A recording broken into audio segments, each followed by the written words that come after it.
ನಮೋ ಭಗವತೆ ವಾಸುದೇವಾಯ. ಓಂ ನಮೋ ನಾರಾಯಣಾಯ. Welcome to ನಕ್ಷತ್ರ ನಾಡಿ. ಅಕ್ಟೋಬರ್ 18 ನಮ್ಮ ತರಗತಿಗಳಿದೆ. ಬೆಳಿಗ್ಗೆ ಒಂದು ಕ್ಲಾಸ್ ಇರುತ್ತೆ 10 ರಿಂದ 12, ಮತ್ತೆ ಸಂಜೆ ಕ್ಲಾಸ್ ಇರುತ್ತೆ 7 ರಿಂದ 9. ಜ್ಯೋತಿಷ್ಯ ಶಾಸ್ತ್ರದ ಕಲಿಯೋದ್ರಿಂದ ನಮ್ಮ ಹಣೆ ಬರ ಬದಲಾಯಿಸಕ್ಕೆ ಆಗೋದಿಲ್ಲ. ಆದರೆ ಹಣೆ ಬರದಲ್ಲಿರ್ತಕ್ಕಂಥದ್ದನ್ನ ಬಹಳಷ್ಟು ಮಟ್ಟಿಗೆ ತಿಳಿದು ಹೇಗೆ ಅದಕ್ಕೆ ಒಂದು ಒಳ್ಳೆ ಟೈಮ್ ಇದ್ದಾಗ ನಾವು ಎಕ್ಸಲರೇಟ್ ಮಾಡ್ಬೋದು, ಒಂದು ಕೆಟ್ಟ ಟೈಮ್ ಇರಬೇಕಾದ್ರೆ ಹೇಗೆ ನಾವು ಅದನ್ನು ಮ್ಯಾನೇಜ್ ಮಾಡ್ಬೋದು, ಮತ್ತು ಎಲ್ಲಿವರೆಗೂ ಇದೆ ಅದು ಅಂತ ಹೇಳಿ ಖಂಡಿತವಾಗ್ಲೂ ಕಂಡುಹಿಡಿತಕ್ಕಂಥ ಒಂದು ಸಾಧ್ಯತೆ, ಮತ್ತು ಅದಕ್ಕೆ ಬೇಕಾಗಿರ್ತಕ್ಕಂಥ ಒಂದು ಪರಿಹಾರಗಳು ಕೂಡ ನಾವು ಒಂದು ಪ್ರಯತ್ನದಲ್ಲಿ ಮಾಡ್ಬೋದು. ಒಂದು ಕಾನ್ಫಿಡೆನ್ಸ್ ಸಿಗುತ್ತೆ ನಮಗೆ, ಹೀಗಿದೆ ಅಂತ ಒಂದು ಕಾನ್ಫಿಡೆನ್ಸ್ ಸಿಗುತ್ತೆ. ಯಾವಾಗ ನಮಗೆ ಮುಂಬರುವ ದಿನಗಳಲ್ಲಿ ಚೆನ್ನಾಗಿ ನಡಿಬೇಕಾದ್ರೆ ಏನೂ ತೊಂದರೆ ಇಲ್ಲ. ಕೆಟ್ಟೋದಾಗ ಎಷ್ಟು ದಿವಸ, ಚೆನ್ನಾಗಿರ್ಬೇಕಾದ್ರೆ ಎಷ್ಟು ದಿವಸ ಇರುತ್ತೆ ಅಂತ ಯೋಚನೆ ಮಾಡಲ್ಲ. ಚೆನ್ನಾಗಿ ಇಲ್ಲದೆ ಇರಬೇಕಾದ್ರೆ ಅಂದರೆ ವೆನ್ ವಿ ಸ್ಟಾರ್ಟ್ ಸಫರಿಂಗ್, ಏನೋ ಒಂದು ಪ್ರಾಬ್ಲಮ್ ಸ್ಟಾರ್ಟ್ ಆಗೋಯ್ತು, ಇದು ಎಷ್ಟು ದಿವಸ ಅನ್ನೋದೇ ಒಂದು ಮನುಷ್ಯನ ಒಂದು ಮನಸ್ಸಿನಲ್ಲಿ ಮೂಡ್ತಕ್ಕಂಥ ಒಂದು ವಿಚಾರ. ಅದನ್ನು ನಮ್ಮ ಶಾಸ್ತ್ರದಲ್ಲಿ ಹಲವಾರು ರೀತಿ ನಾವು ಅದನ್ನು ತಿಳಿದು ಅದಕ್ಕೆ ಏನು ಪರಿಹಾರ ಮ್ಯಾಕ್ಸಿಮಮ್ ಮಾಡ್ಕೊಳ್ಳೋಕ್ಕಾಗುತ್ತೋ ಟ್ರೈ ಮಾಡ್ಬೋದು. ಅದ್ರ ಜೊತೆಗೆ ಎಲ್ಲಿವರೆಗೂ ಈ ಸಮಸ್ಯೆ ಇರುತ್ತೆ ಅಂತ ಹೇಳಿ ನಾವು ತಿಳ್ಕೊಬೋದು. ಅದು ನಿಮ್ಮ ಜಾತಕದ ಮುಖಾಂತರನೂ ಹೌದು, ಹಾಗೆ ಪ್ರಶ್ನಾಶಾಸ್ತ್ರ ಮುಖಾಂತರನೂ ಹೌದು. ಸೊ ಹಿಂದಿನ ಸಂಚಿಕೆಯಲ್ಲಿ ಏನು ಹೇಳಿದ್ದೆ ಅಂದರೆ, ಯಾವ ಗ್ರಹ ಯಾವ ವಯಸ್ಸಿನಲ್ಲಿ ನಮಗೆ ಆಕ್ಟಿವೇಶನ್ ಅಂತ ಹೇಳ್ತೀವಿ, ಆಕ್ಟಿವೇಶನ್ ಆಗುತ್ತೆ, ಮತ್ತೆ ಆ ಗ್ರಹ ನಮ್ಮ ಜಾತಕದಲ್ಲಿ ಚೆನ್ನಾಗಿದ್ರೆ ಆ ಒಂದು ಈವೆಂಟ್ ಸ್ಟಾರ್ಟ್ ಆಗ್ತಕ್ಕಂಥದ್ದು ಒಳ್ಳೇದಾಗುತ್ತೆ. ಈಗ ನಾನು ಗುರು ಮೊದಲು ತಗೊಂಡೆ ಜ್ಞಾನಕ್ಕಾಗಿ. ಒಬ್ಬ ಮನುಷ್ಯ ಹುಟ್ಟಿದ ತಕ್ಷಣ 16ನೇ ವಯಸ್ಸೊಳಗಡೆ ನಮಗೆ ಜ್ಞಾನನ ಚೆನ್ನಾಗಿ ಪಡಿಬೇಕು. ಅದು ವಿದ್ಯಾಭ್ಯಾಸದ ಮುಖಾಂತರವೋ ಅಥವಾ ಆ ಮನುಷ್ಯ ಯಾವುದೇ ಒಂದು ವಿದ್ಯಾಭ್ಯಾಸ ಇಲ್ಲ ಅಂದ್ರೂ ಕೂಡ ಇರ್ತಕ್ಕಂಥ ಕ್ಷೇತ್ರದಲ್ಲಿ ಎಲ್ಲಿ ಅವನು ಹೋಗಿ ಒಂದು ಸಣ್ಣ ಕೆಲಸ ಮಾಡ್ತಾನೋ, ಅಥವಾ ಎಷ್ಟೋ ಜನ ವಿದ್ಯಾಭ್ಯಾಸ ಮಾಡಲ್ಲ, ಯಾರ್ದೋ ತಂದೆ ಕೆಲಸನೋ ಅಥವಾ ಮಾವನ ಕೆಲಸನೋ ಅಥವಾ ಚಿಕ್ಕಪ್ಪನ ದೊಡ್ಡಪ್ಪನ ಕೆಲಸನೋ ಸೇರಿಕೊಂಡು ಅದನ್ನು ಕಲಿತಕ್ಕಂಥದ್ದು ಮಾಡ್ತಾನೆ 16 ವರ್ಷದೊಳಗಡೆ. ಗುರು ಚೆನ್ನಾಗಿದ್ದರೆ ಬರೀ ವಿದ್ಯಾಭ್ಯಾಸ ಅಂತಲೇ ನಾವು ತಗೊಳ್ಬಾರ್ದು. ಅವನ ತಲೆಗೆ ಸೇರ್ತಕ್ಕಂಥ ಎಲ್ಲ ವಿಚಾರಗಳು, ಇದು ಗುರುವಿನ ಒಂದು ವಿಚಾರ. ಯಾಕಂದರೆ ಸೃಷ್ಟಿಯಲ್ಲಿ ಬ್ರಹ್ಮನ ಮೊದಲ ಸ್ಥಾನ ಗುರು.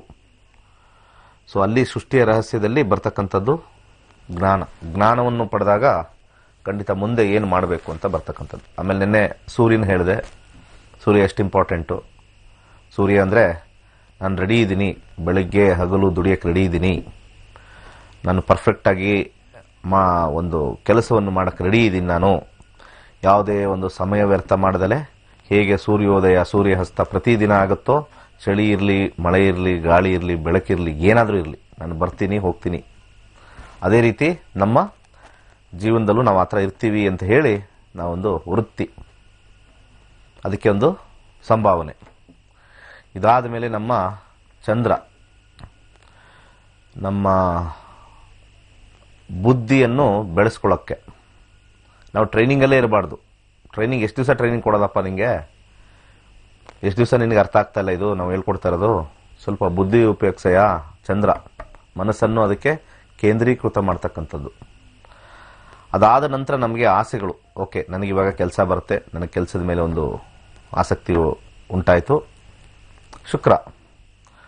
ಶುಕ್ರ ನಮ್ಮ ಆಸೆಗಳನ್ನು ತೊಗೊಂಬರ್ತಾನೆ. ನಾವು ಏನು ಮಾಡಬೇಕು, ಏನು ಮಾಡಬಾರ್ದು, ಎಷ್ಟೆಷ್ಟು ದುಡಿಬೇಕು, ಏನೇನು ತಗೋಬೇಕು, ನಮ್ಮ ಬಯಕೆಗಳು, ಮದುವೆ ಯೋಚನೆ ಮಾಡಬೇಕು, 25 ಆದಮೇಲೆ ಮದುವೆ ಯೋಚನೆ ಮಾಡಬೇಕು, ಶುಕ್ರ ಬಂದಿದ್ದಾನೆ, ಸಂಸಾರದ ಬಗ್ಗೆ ಯೋಚನೆ. ಇದಾದ ನಂತರ ನಾವು ಸಂಸಾರದಲ್ಲಿ ಬಂದಿದ ತಕ್ಷಣ ನಮಗೆ 28ಕ್ಕೆ ಕಾಂಪಿಟೇಷನ್ ಶುರು ಆಗುತ್ತೆ. ಮಕ್ಕಳನ್ನ ನೋಡ್ಕೋಬೇಕು, ನಾನು ಜಾಸ್ತಿ ದುಡಿಬೇಕು, ಹೆಂಡ್ತಿನ ಚೆನ್ನಾಗಿ ಸಾಕಬೇಕು, ಮನೆ ಕಟ್ಟಬೇಕು, ಇವೆಲ್ಲ ಮಾಡಬೇಕು. ಈಗ ನಾನು ಬರೀ ಇಷ್ಟೇ ಇದ್ರೆ ಆಗಲ್ಲ. ನಮ್ಮಲ್ಲಿರ್ತಕ್ಕಂಥ ಜನರಲ್ಲಿರ್ತಕ್ಕಂಥ ಸರ್ವೈವಲ್ ಆಫ್ ದಿ ಫಿಟೆಸ್ಟ್ ಮಂಗಳನ ಅವ್ರಕ್ಕಿಂತ ಜಾಸ್ತಿ ಕೆಲಸ ಮಾಡಬೇಕು, ಹೆಚ್ಚು ಕೆಲಸ ಮಾಡಿ you are number 1 best employee, best worker ಅದು ತಗೊಳ್ತಕ್ಕಂಥದ್ದು. ಇದಾದ ಮೇಲೆ ಮಾಡ್ತಾ ಮಾಡ್ತಾ ಮಾಡ್ತಾ ಮೊನಾಟನಸ್ ಅಂತ ಕರಿತೀವಿ.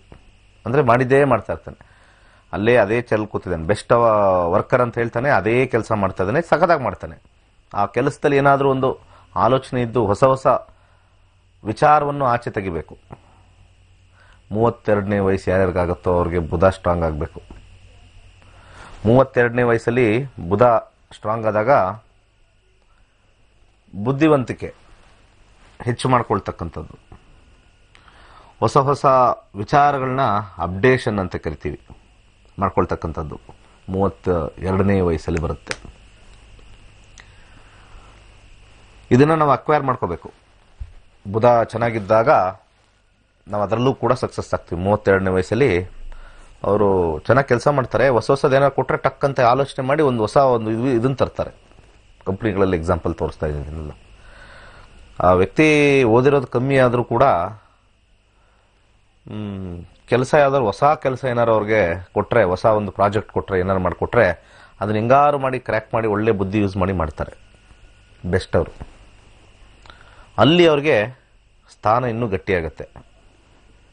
ಮನುಷ್ಯನ ಸ್ಥಾನ ಯಾವುದೇ ಕ್ಷೇತ್ರ ಇರ್ಬೋದು, ಯಾವ ಕ್ಷೇತ್ರದಲ್ಲಾದ್ರೂ ತಗೊಳ್ಳಿ, ಇದನ್ನು ನಾವು ಅಳವಡಿಸ್ಕೋಬೇಕಾಗತ್ತೆ. ಅದಕ್ಕೆ ನಮ್ಮ ಯಂಗ್ಸ್ಟರ್ಸ್ಗೆ, ಮಕ್ಕಳಿಗೆ ಫಸ್ಟು ವಿದ್ಯಾಭ್ಯಾಸ ಕಾನ್ಸಂಟ್ರೇಟ್ ಮಾಡಬೇಕು. ನಾನು ಅದಾಗ್ತೀನಿ, ನಾನು ಅದಾಗ್ತೀನಿ ಅಲ್ಲ. ಫಸ್ಟು ವಿದ್ಯಾಭ್ಯಾಸ, ಆಮೇಲೆ ನಾನು ಅದರಲ್ಲಿ ಚೆನ್ನಾಗಿ ಕೆಲಸ ಮಾಡ್ತೀನಿ, ಡೇ ಆ್ಯಂಡ್ ನೈಟ್ ಕೆಲಸ ಮಾಡಿ ಅನುಭವ ತಗೊಳ್ತೀನಿ, ಅದರಲ್ಲಿ ನಾನು ಬುದ್ಧಿ ಉಪಯೋಗಿಸಿ ಕೆಲಸ ಮಾಡ್ತೀನಿ.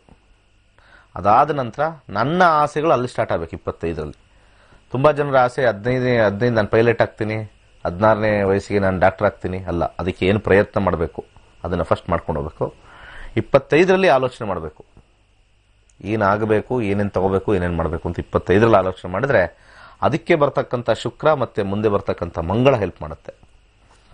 ಅದು ಮುಂದೆ ಹೋಗ್ತಾ ನಾವು ಸ್ಕಿಲ್ ಡೆವಲಪ್ ಮಾಡಬೇಕು. ಸ್ಕಿಲ್ಸ್ ಡೆವಲಪ್ಮೆಂಟ್ ಅಂತ ಹೇಳ್ತೀವಿ. ಸ್ಕಿಲ್ಸ್ ಬೇರೆ ಬೇರೆ ಥರ ಇರ್ತಕ್ಕಂಥ ಸ್ಕಿಲ್ಸ್.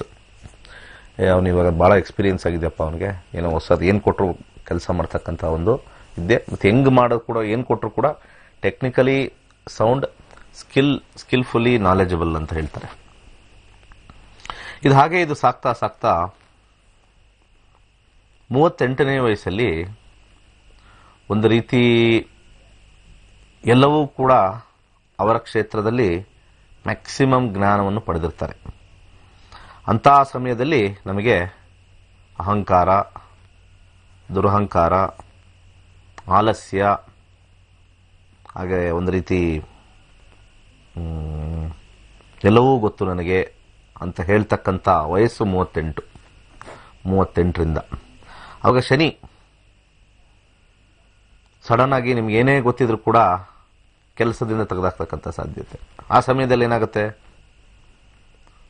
ಇಷ್ಟೊಂದು ಎಕ್ಸ್ಪೀರಿಯನ್ಸ್ ಇಟ್ಕೊಂಡಿದ್ದೀನಿ, 25ನೇ ವಯಸ್ಸಲ್ಲಿ ಶುರು ಮಾಡಿದ್ದು, 13 ವರ್ಷ 14 ವರ್ಷ ಎಕ್ಸ್ಪೀರಿಯನ್ಸು, ನಾನು ಆಲ್ಮೋಸ್ಟ್ ಒಂದು ಮ್ಯಾನೇಜರ್ ಪೊಸಿಷನ್ಗಿಂತ ಸ್ವಲ್ಪ ಜಾಸ್ತಿ ಇದ್ದೆ, ಇನ್ನೇನು GM ಪೊಸಿಷನ್ಗೆ ಹೋಗ್ಬೇಕಾಗಿತ್ತು.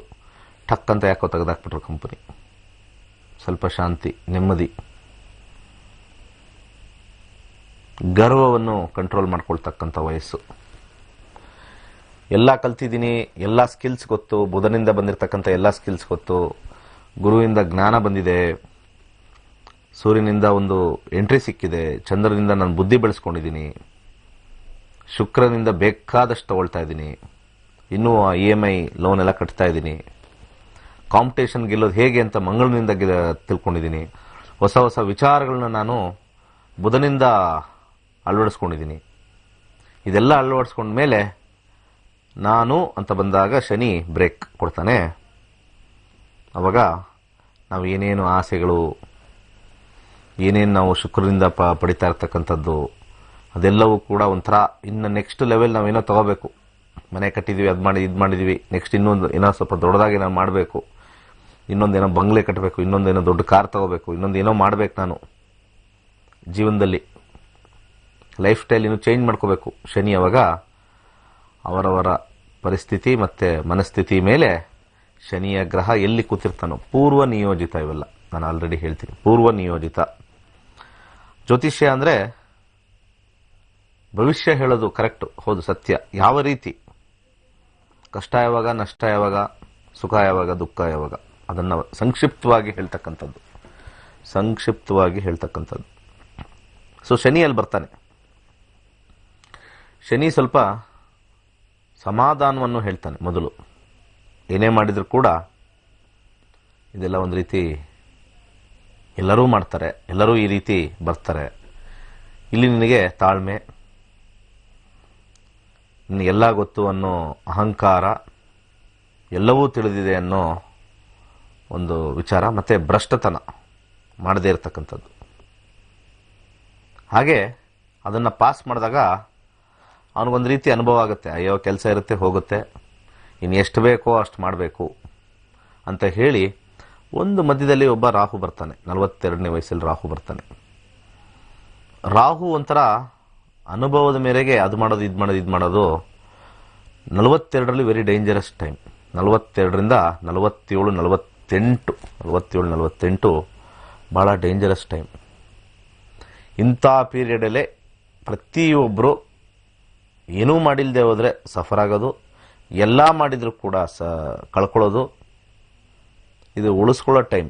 ರಾಹು ಅಷ್ಟು ಕನ್ಫ್ಯೂಷನ್ ಮಾಡ್ತಕ್ಕಂಥ ಸಮಯ ಬಂದು ಕನ್ಫ್ಯೂಸ್ ಮಾಡಾಕ್ಬಿಡ್ತಾನೆ. ಯಾಕಂದರೆ ಯಾವುದೇ ವ್ಯಕ್ತಿಗೂ ಒಂದು ಜೀವನದಲ್ಲಿ ಉನ್ನತ ಮಟ್ಟ ಕೊಟ್ಟು ಅಲ್ಲಿ ಸ್ವಲ್ಪ ಶೇಕ್ ಮಾಡ್ತಾನೆ. ಆ ಶೇಕ್ ಮಾಡ್ತಕ್ಕಂಥದ್ದು ರಾಹು ಬಂದ್ಬಿಟ್ಟು ಒಂದು ರೀತಿ ಶ್ಯಾಡೋ ಪ್ಲಾನೆಟ್ ಅಂತ ಕರಿತೀವಿ, ಛಾಯಾಗ್ರಹ ಅಂತ ಹೇಳ್ತೀವಿ. 42ನೇ ವಯಸ್ಸಲ್ಲಿ ಸ್ಟಾರ್ಟ್ ಮಾಡ್ತಾನೆ. 42ರಲ್ಲಿ ನಾವು ಇನ್ನೂ ಮದುವೆ ಆಗಿಲ್ಲ, ಅಲ್ಲಿ ಏನು ಮಾಡಬೇಕು ಗೊತ್ತಾಗಲ್ಲ. 42ರಲ್ಲಿ ಕೆಲಸ ಕಳ್ಕೊಂಡಿದ್ದೀವಿ, ಸಾಲ ಮಾಡಿ ಏನೋ ಕಳ್ಕೊಂಡಿದ್ದೀವಿ, ಇನ್ನೂ ಜಾಬೇ ಸಿಕ್ಕಿಲ್ಲ, ಏನು ಮಾಡೋದು ಗೊತ್ತಾಗ್ತಿಲ್ಲ. ಮನೆ ಮಾರಿಬಿಟ್ಟು ನಾವು ಜೀವನ ಮಾಡಬೇಕಾ, ಅಥವಾ ಏನಾದ್ರು ಬಿಸ್ನೆಸ್ ಕೈ ಹಾಕಿದ್ರೆ ದುಡ್ಡು ಬರುತ್ತಾ, ಅಥವಾ ಯಾವುದಾದ್ರು ಕೆಲಸ ಸಿಕ್ಕೋದಕ್ಕೆ ಹೋಗ್ಬಿಟ್ಟು ಇದು ಮಾಡಲಾ. ಗೊಂದಲದ ಸಮಯ 42ಕ್ಕೆ ಶುರು ಆಗುತ್ತೆ ಪ್ರತಿಯೊಬ್ಬ ಮನುಷ್ಯನ ಜೀವನದಲ್ಲಿ. ಬೇರೆ ಬೇರೆ ಹಂತದಲ್ಲಿ 42ಕ್ಕೆ ರಾಹು ಆಕ್ಟಿವೇಟ್ ಆಗ್ತಾನೆ. ರಾಹು ನಿಮ್ಮ ಜಾತಕದಲ್ಲಿ ಯಾವ ಪೊಸಿಷನಲ್ಲಿದ್ದಾನೆ ಅದನ್ನು ನೋಡಿಕೊಂಡು, ಯಾವ ಫಲಗಳು ಕೊಡ್ತಾನೆ ಅದನ್ನು ನೋಡಿಕೊಂಡು ಅದ್ಭುತವಾಗಿರ್ತಕ್ಕಂಥ ಒಂದು ಶಕ್ತಿ ನಿಮಗೆ ಸಿಗುತ್ತೆ. ಚೆನ್ನಾಗಿದ್ದರೆ, ಚೆನ್ನಾಗಿಲ್ಲ ಅಂತಂದರೆ ಸಫರಿಂಗ್, ರಾಹುವಿಂದ ಸಫರಿಂಗ್. ಒಳ್ಳೆಯದೋ ಕೆಟ್ಟದ್ದೋ 42ರಿಂದ 47ವರೆಗೂ ಆ ಪೀರಿಯಡ್ ಭಾಳ ಶೇಕಿ ಪೀರಿಯಡ್ ಇರುತ್ತೆ. ಯಾಕಂದರೆ ನಾವು ಹೆಂಗಾಗಿರಲ್ಲ, ಹೊಸದೇನಾದ್ರು ಕಲಿಬೇಕಾದ್ರೆ ಅಥವಾ ಹೊಸದಾಗಿ ಸೇರ್ಕೊಳ್ಳೋಕ್ಕೆ ನಮಗೆ ಆ ವಯಸ್ಸು ಮೀರೋಗಿರುತ್ತೆ. ಮತ್ತು ಆ 42ರಿಂದ 47 ನಾವು ಉನ್ನತ ಪೊಸಿಷನ್ಗೆ ಹೋದಾದ್ಮೇಲೆ ನಾವು ಕೆಳಗಿಳಿಯೋಕ್ಕೆ, ಕೆಳಗೆ ಬರೋಕ್ಕೆ ಇಷ್ಟ ಆಗಲ್ಲ, ಕೆಳ ಪೊಸಿಷನ್ ಇಷ್ಟ ಆಗಲ್ಲ, ಮೇಲ್ ಪೊಸಿಷನ್ನೇ ಬೇಕು ನಮಗೆ. ಅಂಥ ಸಮಯದಲ್ಲಿ ನಾವು ಬೇಕಾದ್ರೆ ಮನೇಲಿ ಕೂತ್ಕೋತೀವಿ ಹೊರತು ನಾವು ಯಾವುದೇ ರೀತಿ ಕೆಲಸ ಮಾಡೋದಿಲ್ಲ.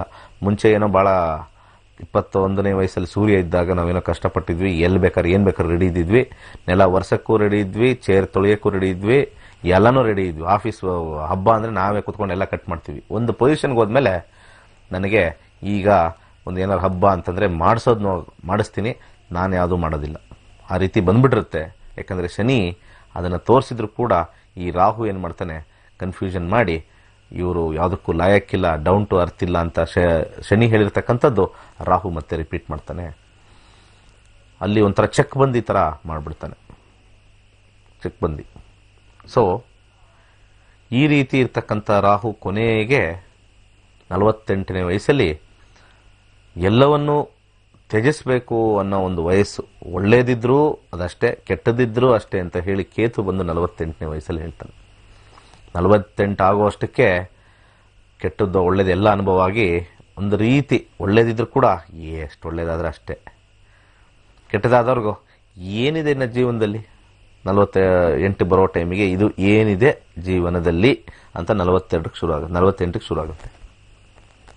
48ಕ್ಕೆ ಶುರು ಆದಾಗ ಇನ್ನು ಅಲ್ಲಿಂದ ಮುಂದೆ ಹೋಗ್ತಕ್ಕಂಥದ್ದು ಏನೋ ಮಾಡ್ಕೊಂಡು ಹೋಗ್ಬೇಕು, ನಾವು ಏನೋ ಬದುಕೊಂಡು ಹೋಗಬೇಕು. 48ರಿಂದ ಅಷ್ಟಾಗೋ ಅಷ್ಟಕ್ಕೆ ಮಕ್ಕಳು ಮದುವೆ ಆಗಿರುತ್ತೆ, ಆ ಮದುವೆ ಸಂಸಾರದಲ್ಲಿ ಎಲ್ಲನೂ ಕೂಡ ನೋಡ್ಕೊಂಡ್ಬಂದಿರ್ತೀವಿ, ಮಕ್ಕಳಾಗಿರುತ್ತೆ.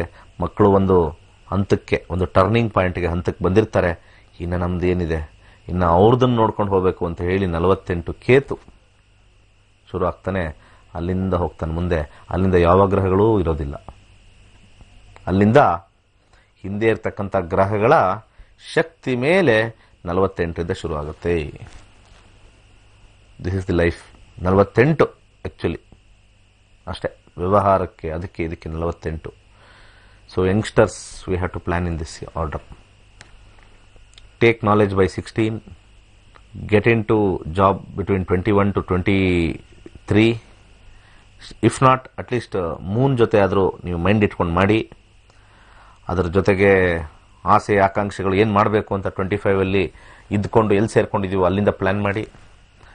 ಕಾಂಪಿಟೇಷನ್ನ ನಾವು ಕಲ್ತ್ಕೋಬೇಕು, ಕಾಂಪಿಟೇಷನಲ್ಲಿ ವಿನ್ ಆಗಬೇಕು ಅಂತ ಹೇಳಿ 28 ನೀವು ಸ್ವಲ್ಪ ಕಾಂಪಿಟೇಷನಲ್ಲಿ ಗೆಲ್ಲಬೇಕು ಅಂತ ಹೇಳಿ ಅಗ್ರೆಸಿವ್ನೆಸ್ ತೊಗೊಳ್ಳಿ.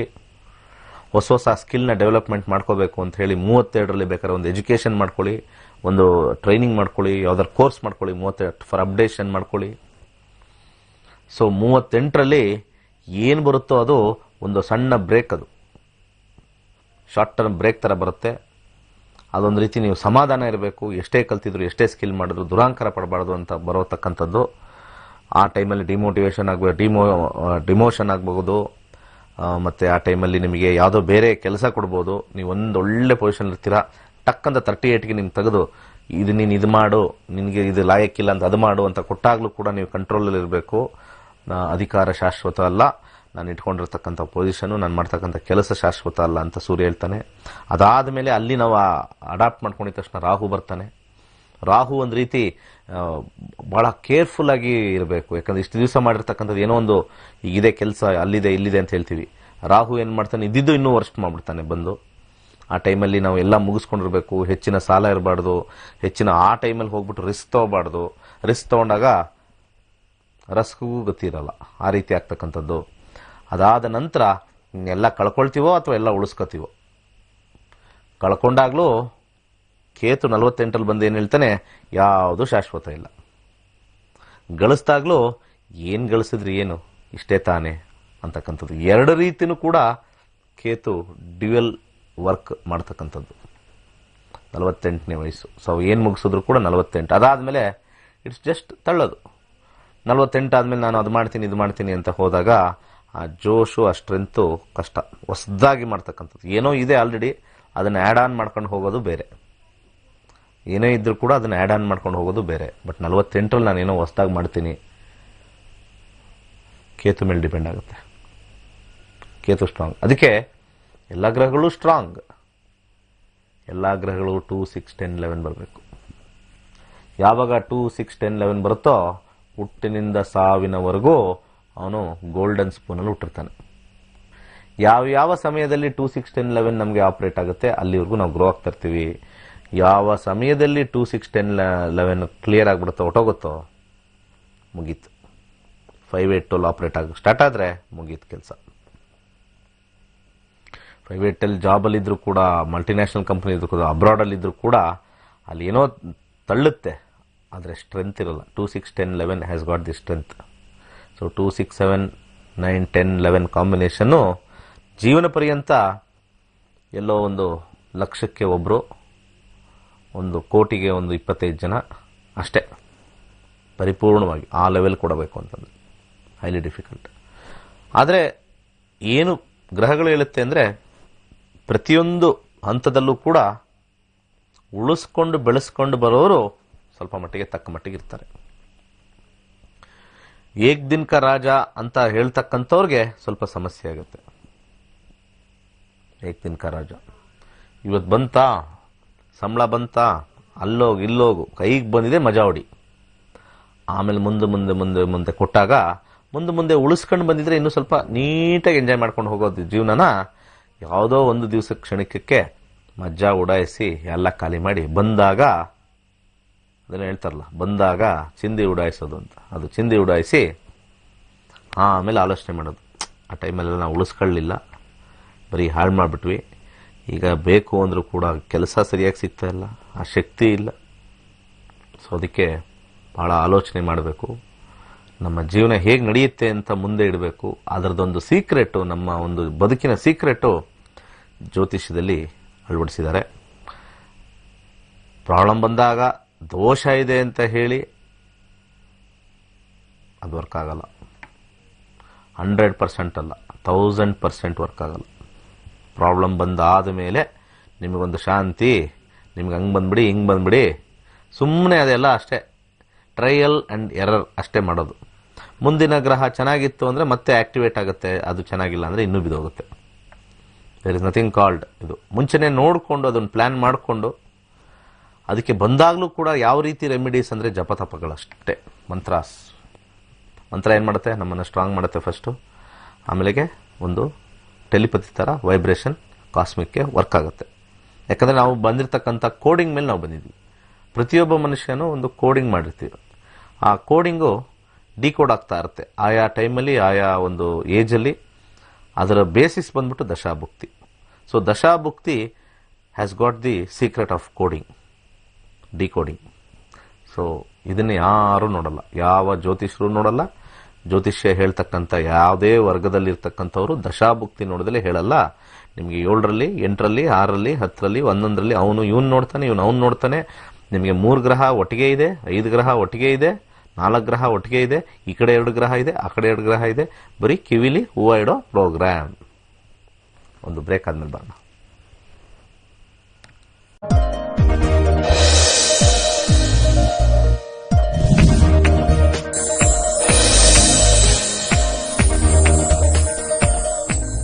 Okay, welcome back. ಅಕ್ಟೋಬರ್ 15ನೇ ತಾರೀಕು ನಮ್ಮ ತರಗತಿಗಳಿದೆ, ಜಾಯ್ನ್ ಆಗಿ ಕರೆಗಳು ತಗೊಳ್ಳೋಣ. ನಮಸ್ಕಾರ ಹೊಡೆಯೋಣ, ಮಾತಾಡೋಣ. ನಮಸ್ಕಾರ. ನಮಸ್ತೆ. ನಮಸ್ತೆ ಗುರುಜಿ. ಹೇಳಿ. ಪ್ರಶ್ನಶಾಸ್ತ್ರ ಹೇಳ್ತೀನಿ. ಹೇಳಿ. 1ರಿಂದ 249 ಒಂದು ಸಂಖ್ಯೆ ಹೇಳಿ. 5. ಏನು ಪ್ರಶ್ನೆ? ಡಿಪ್ಲೊಮಾ ಫೈನಲ್ ಇಯರ್ ಮಾಡ್ತಾ ಇದ್ದೇನೆ ಗುರುಜಿ. ಹ್ಮ್. ಮುಂದೆ ಪ್ರೈವೇಟ್ ಜಾಬ್ ಆಗುತ್ತಾ, ಗವರ್ಮೆಂಟ್ ಜಾಬ್ ಟ್ರೈ ಮಾಡ್ಬೇಕಂತ. ಸರಿ. 6ನೇ ಮನೆ ಮಂಗಳ, ಗವರ್ಮೆಂಟ್ ಜಾಬ್ ಬಹಳ ಮೀಡಿಯಂ ಚಾನ್ಸ್ ಇದೆ ಅಂತ ಹೇಳುತ್ತೆ. ಅದರಲ್ಲಿ ಬರ್ತಕ್ಕಂಥ ಡಿಪ್ಲೊಮಾ ಯಾವಾಗ ಮುಗಿಸ್ತೀರಾ? ಇದು ಡಿಸೆಂಬರ್ ಲಾಸ್ಟ್ ಅಲ್ಲಿ ಆಗ್ತದೆ ಈ ವರ್ಷ. ರಾಹು ಶುರು ಆಗುತ್ತೆ. ರಾಹು 2-3-2, ಮಂಗಳ ಕಂಪ್ಲೀಟ್ ಆಗಿ ರಾಹು 2-6-7. ಕೆಲಸ ಚೆನ್ನಾಗಿರೋದು ಸಿಗುತ್ತೆ, ಏನು ತೊಂದರೆ ಇಲ್ಲ. ಲಾಭ ಸ್ವಲ್ಪ ಕಮ್ಮಿ ಇರುತ್ತೆ 11 ಇಲ್ಲದೆ ಇರೋದ್ರಿಂದ, ಆದರೆ ಕೆಲಸ ಸ್ವಲ್ಪ ಚೆನ್ನಾಗಿರುತ್ತೆ. ಏನು ತಗೊಂಡಿದ್ದೀರಾ ಡಿಪ್ಲೊಮಾದಲ್ಲಿ? ಆಟೋಮೊಬೈಲ್ ಗುರುಜಿ. ಓಕೆ. ರಾಹುವಿನ ದಶಾ ತೋರಿಸ್ತಾ ಇರೋದ್ರಿಂದ ನೀವು ಸ್ವಲ್ಪ ಇಂಗ್ಲೀಷು ಅದು ಇದು ಸ್ವಲ್ಪ ಏನಾದ್ರು ಒಂದು ಸ್ವಲ್ಪ ಹೆಚ್ಚಿಗೆ ನೀವು ಅಭ್ಯಾಸ ಮಾಡಿಕೊಂಡು ಹೊರದೇಶಕ್ಕೆ ಹೋಗ್ತಕ್ಕಂಥ ಕಾಂಬಿನೇಷನ್ ತೋರಿಸ್ತಾ ಇದೆ. ನೀವು ಆ ನಿಟ್ಟಿನಲ್ಲಿ ನೀವು ಟ್ರೈ ಮಾಡ್ಬೋದು. ಹೊರದೇಶಕ್ಕೆ ಏನಾದ್ರು ಹೋಗಬೇಕು ಅಂತಿದ್ರೆ ಇಲ್ಲಿ ರಾಹು ಪ್ರಶ್ನೆ ಶಾಸ್ತ್ರದಲ್ಲಿ ಬಂದಾಗ ಕೆಲಸದ ವಿಚಾರ 3 ಎಂದ ಕಾಂಬಿನೇಷನ್ ಬೇರೆ ಅದರಲ್ಲಿ ಮಿಕ್ಸ್ ಆಗಿದೆ. 3 ಅಂದರೆ you can travel outside, travel ಮಾಡಬೇಕು. ಮತ್ತೆ ಇರೋ ಜಾಗದಿಂದನೂ ಕೂಡ ದೂರದಲ್ಲಿ ಬಂದು ಕೆಲಸ ಮಾಡಬೇಕು. ಮುಂದಿನ ವರ್ಷ ಸೆಪ್ಟೆಂಬರ್ ಆದಮೇಲೆ ನಿಮ್ಮ ಲೈಫ್ ಸ್ಟಾರ್ಟ್ ಆಗುತ್ತೆ. 18 ವರ್ಷ ಸ್ಲೋ ಆಗಿ ಸ್ಟಾರ್ಟ್ ಆಗುತ್ತೆ. ಹೊರದೇಶಕ್ಕೆ ಹೋಗಿ ಪ್ಲಾನ್ ಮಾಡೋ ಥರ ಇಲ್ಲಿ ಚೆನ್ನಾಗಿ ಅಭ್ಯಾಸ ಮಾಡ್ಕೊಂಡು ಅಲ್ಲಿ ಮಾಡಿ, ಅಲ್ಲಿ ಹೋಗಿ ಮತ್ತೆ ಇಲ್ಲೇ ವಾಪಸ್ ಬಂದು ಇನ್ನೂ ಇಲ್ಲಿ ಒಳ್ಳೆ ಕಂಪನಿಲಿ ಕೆಲಸ ಮಾಡ್ಬೋದು. ಒಳ್ಳೇದಾಗ್ಲಿ. ಎರಡೂ ಮಿಕ್ಸ್ ಆಗಿದೆ. ನಮಸ್ಕಾರ. ನಮಸ್ತೆ. ಹೇಳಿ. ಹಲೋ. ಹೇಳಿ ಸರ್. ಸರ್ ನಮಸ್ಕಾರ ಸರ್. ಹೇಳಿ ಸರ್. ನಾವು ಒಂದು ಹುಡುಗಿ ನೋಡಿದೀವಿ ಮದುವೆ ಪರ್ಪಸ್ಗೆ. ಅದು ಆಗ್ ಬರುತ್ತಾ ಇಲ್ವಾ ಅಂತ ಹೇಳ್ತೀರಾ ಸರ್? ಅವ್ರದ್ದು ಡೇಟ್ ಆಫ್ ಬರ್ತ್ ಟೈಮಿಂಗ್ಸ್ ಎಲ್ಲ ಇದೆ. ಅದಾಗ್ ಬರುತ್ತಾ ಅಂತ ಹೇಳಕ್ಕಾಗಲ್ಲ. ಒಂದು ಪ್ರಶ್ನಾಶಾಸ್ತ್ರಕ್ಕೆ ಹೋಗ್ತೀನಿ, ಅವಾಗ ನೀವು ಮಾಡ್ಕೋಬೇಕಾ ಬೇಡವಾ ಅಂತ ಹೇಳ್ಬೋದು ಅಷ್ಟೇ. ಅಲ್ಲ, marriage matching sir. Marriage making ನಾನು ಮಾಡಲ್ಲ ಸರ್. ನಾನು ಅದೆಲ್ಲ ಸುಳ್ಳದು, ಶುದ್ಧ ಸುಳ್ಳು. ಯಾರ್ಯಾರು ಪಾಯಿಂಟ್ಸ್ ಬೇಸ್ ಮೇಲೆ ಹೋಗ್ತಾರೆ, ಅಲ್ಲೇನೋ ಬರ್ಕೊಂಬರ್ತಾರೆ, ನಿಮ್ಗೆ ಆ ದೋಷ ಮಂಗಳ ದೋಷ ಇದು ಸೆಟ್ ಆಗಲ್ಲ. ಅದು ಕಂಪ್ಲೀಟ್ಲಿ ಬೋಗಸ್. ಅದು ಅಲ್ಲ ಸರ್, ಟೈಮಿಂಗ್ಸ್ ಇದೆ, ಬೇಡವಾ ಸರ್? ಏನ್ ಬಿಡು ಪ್ರಶ್ನಾಶಾಸ್ತ್ರ. ಈ ಸರ್ ಯಾರು ಮದುವೆ ಮಾಡ್ಕೊಳ್ಳೋರು? ನಾವೇ ಸರ್, ನಾನೇ.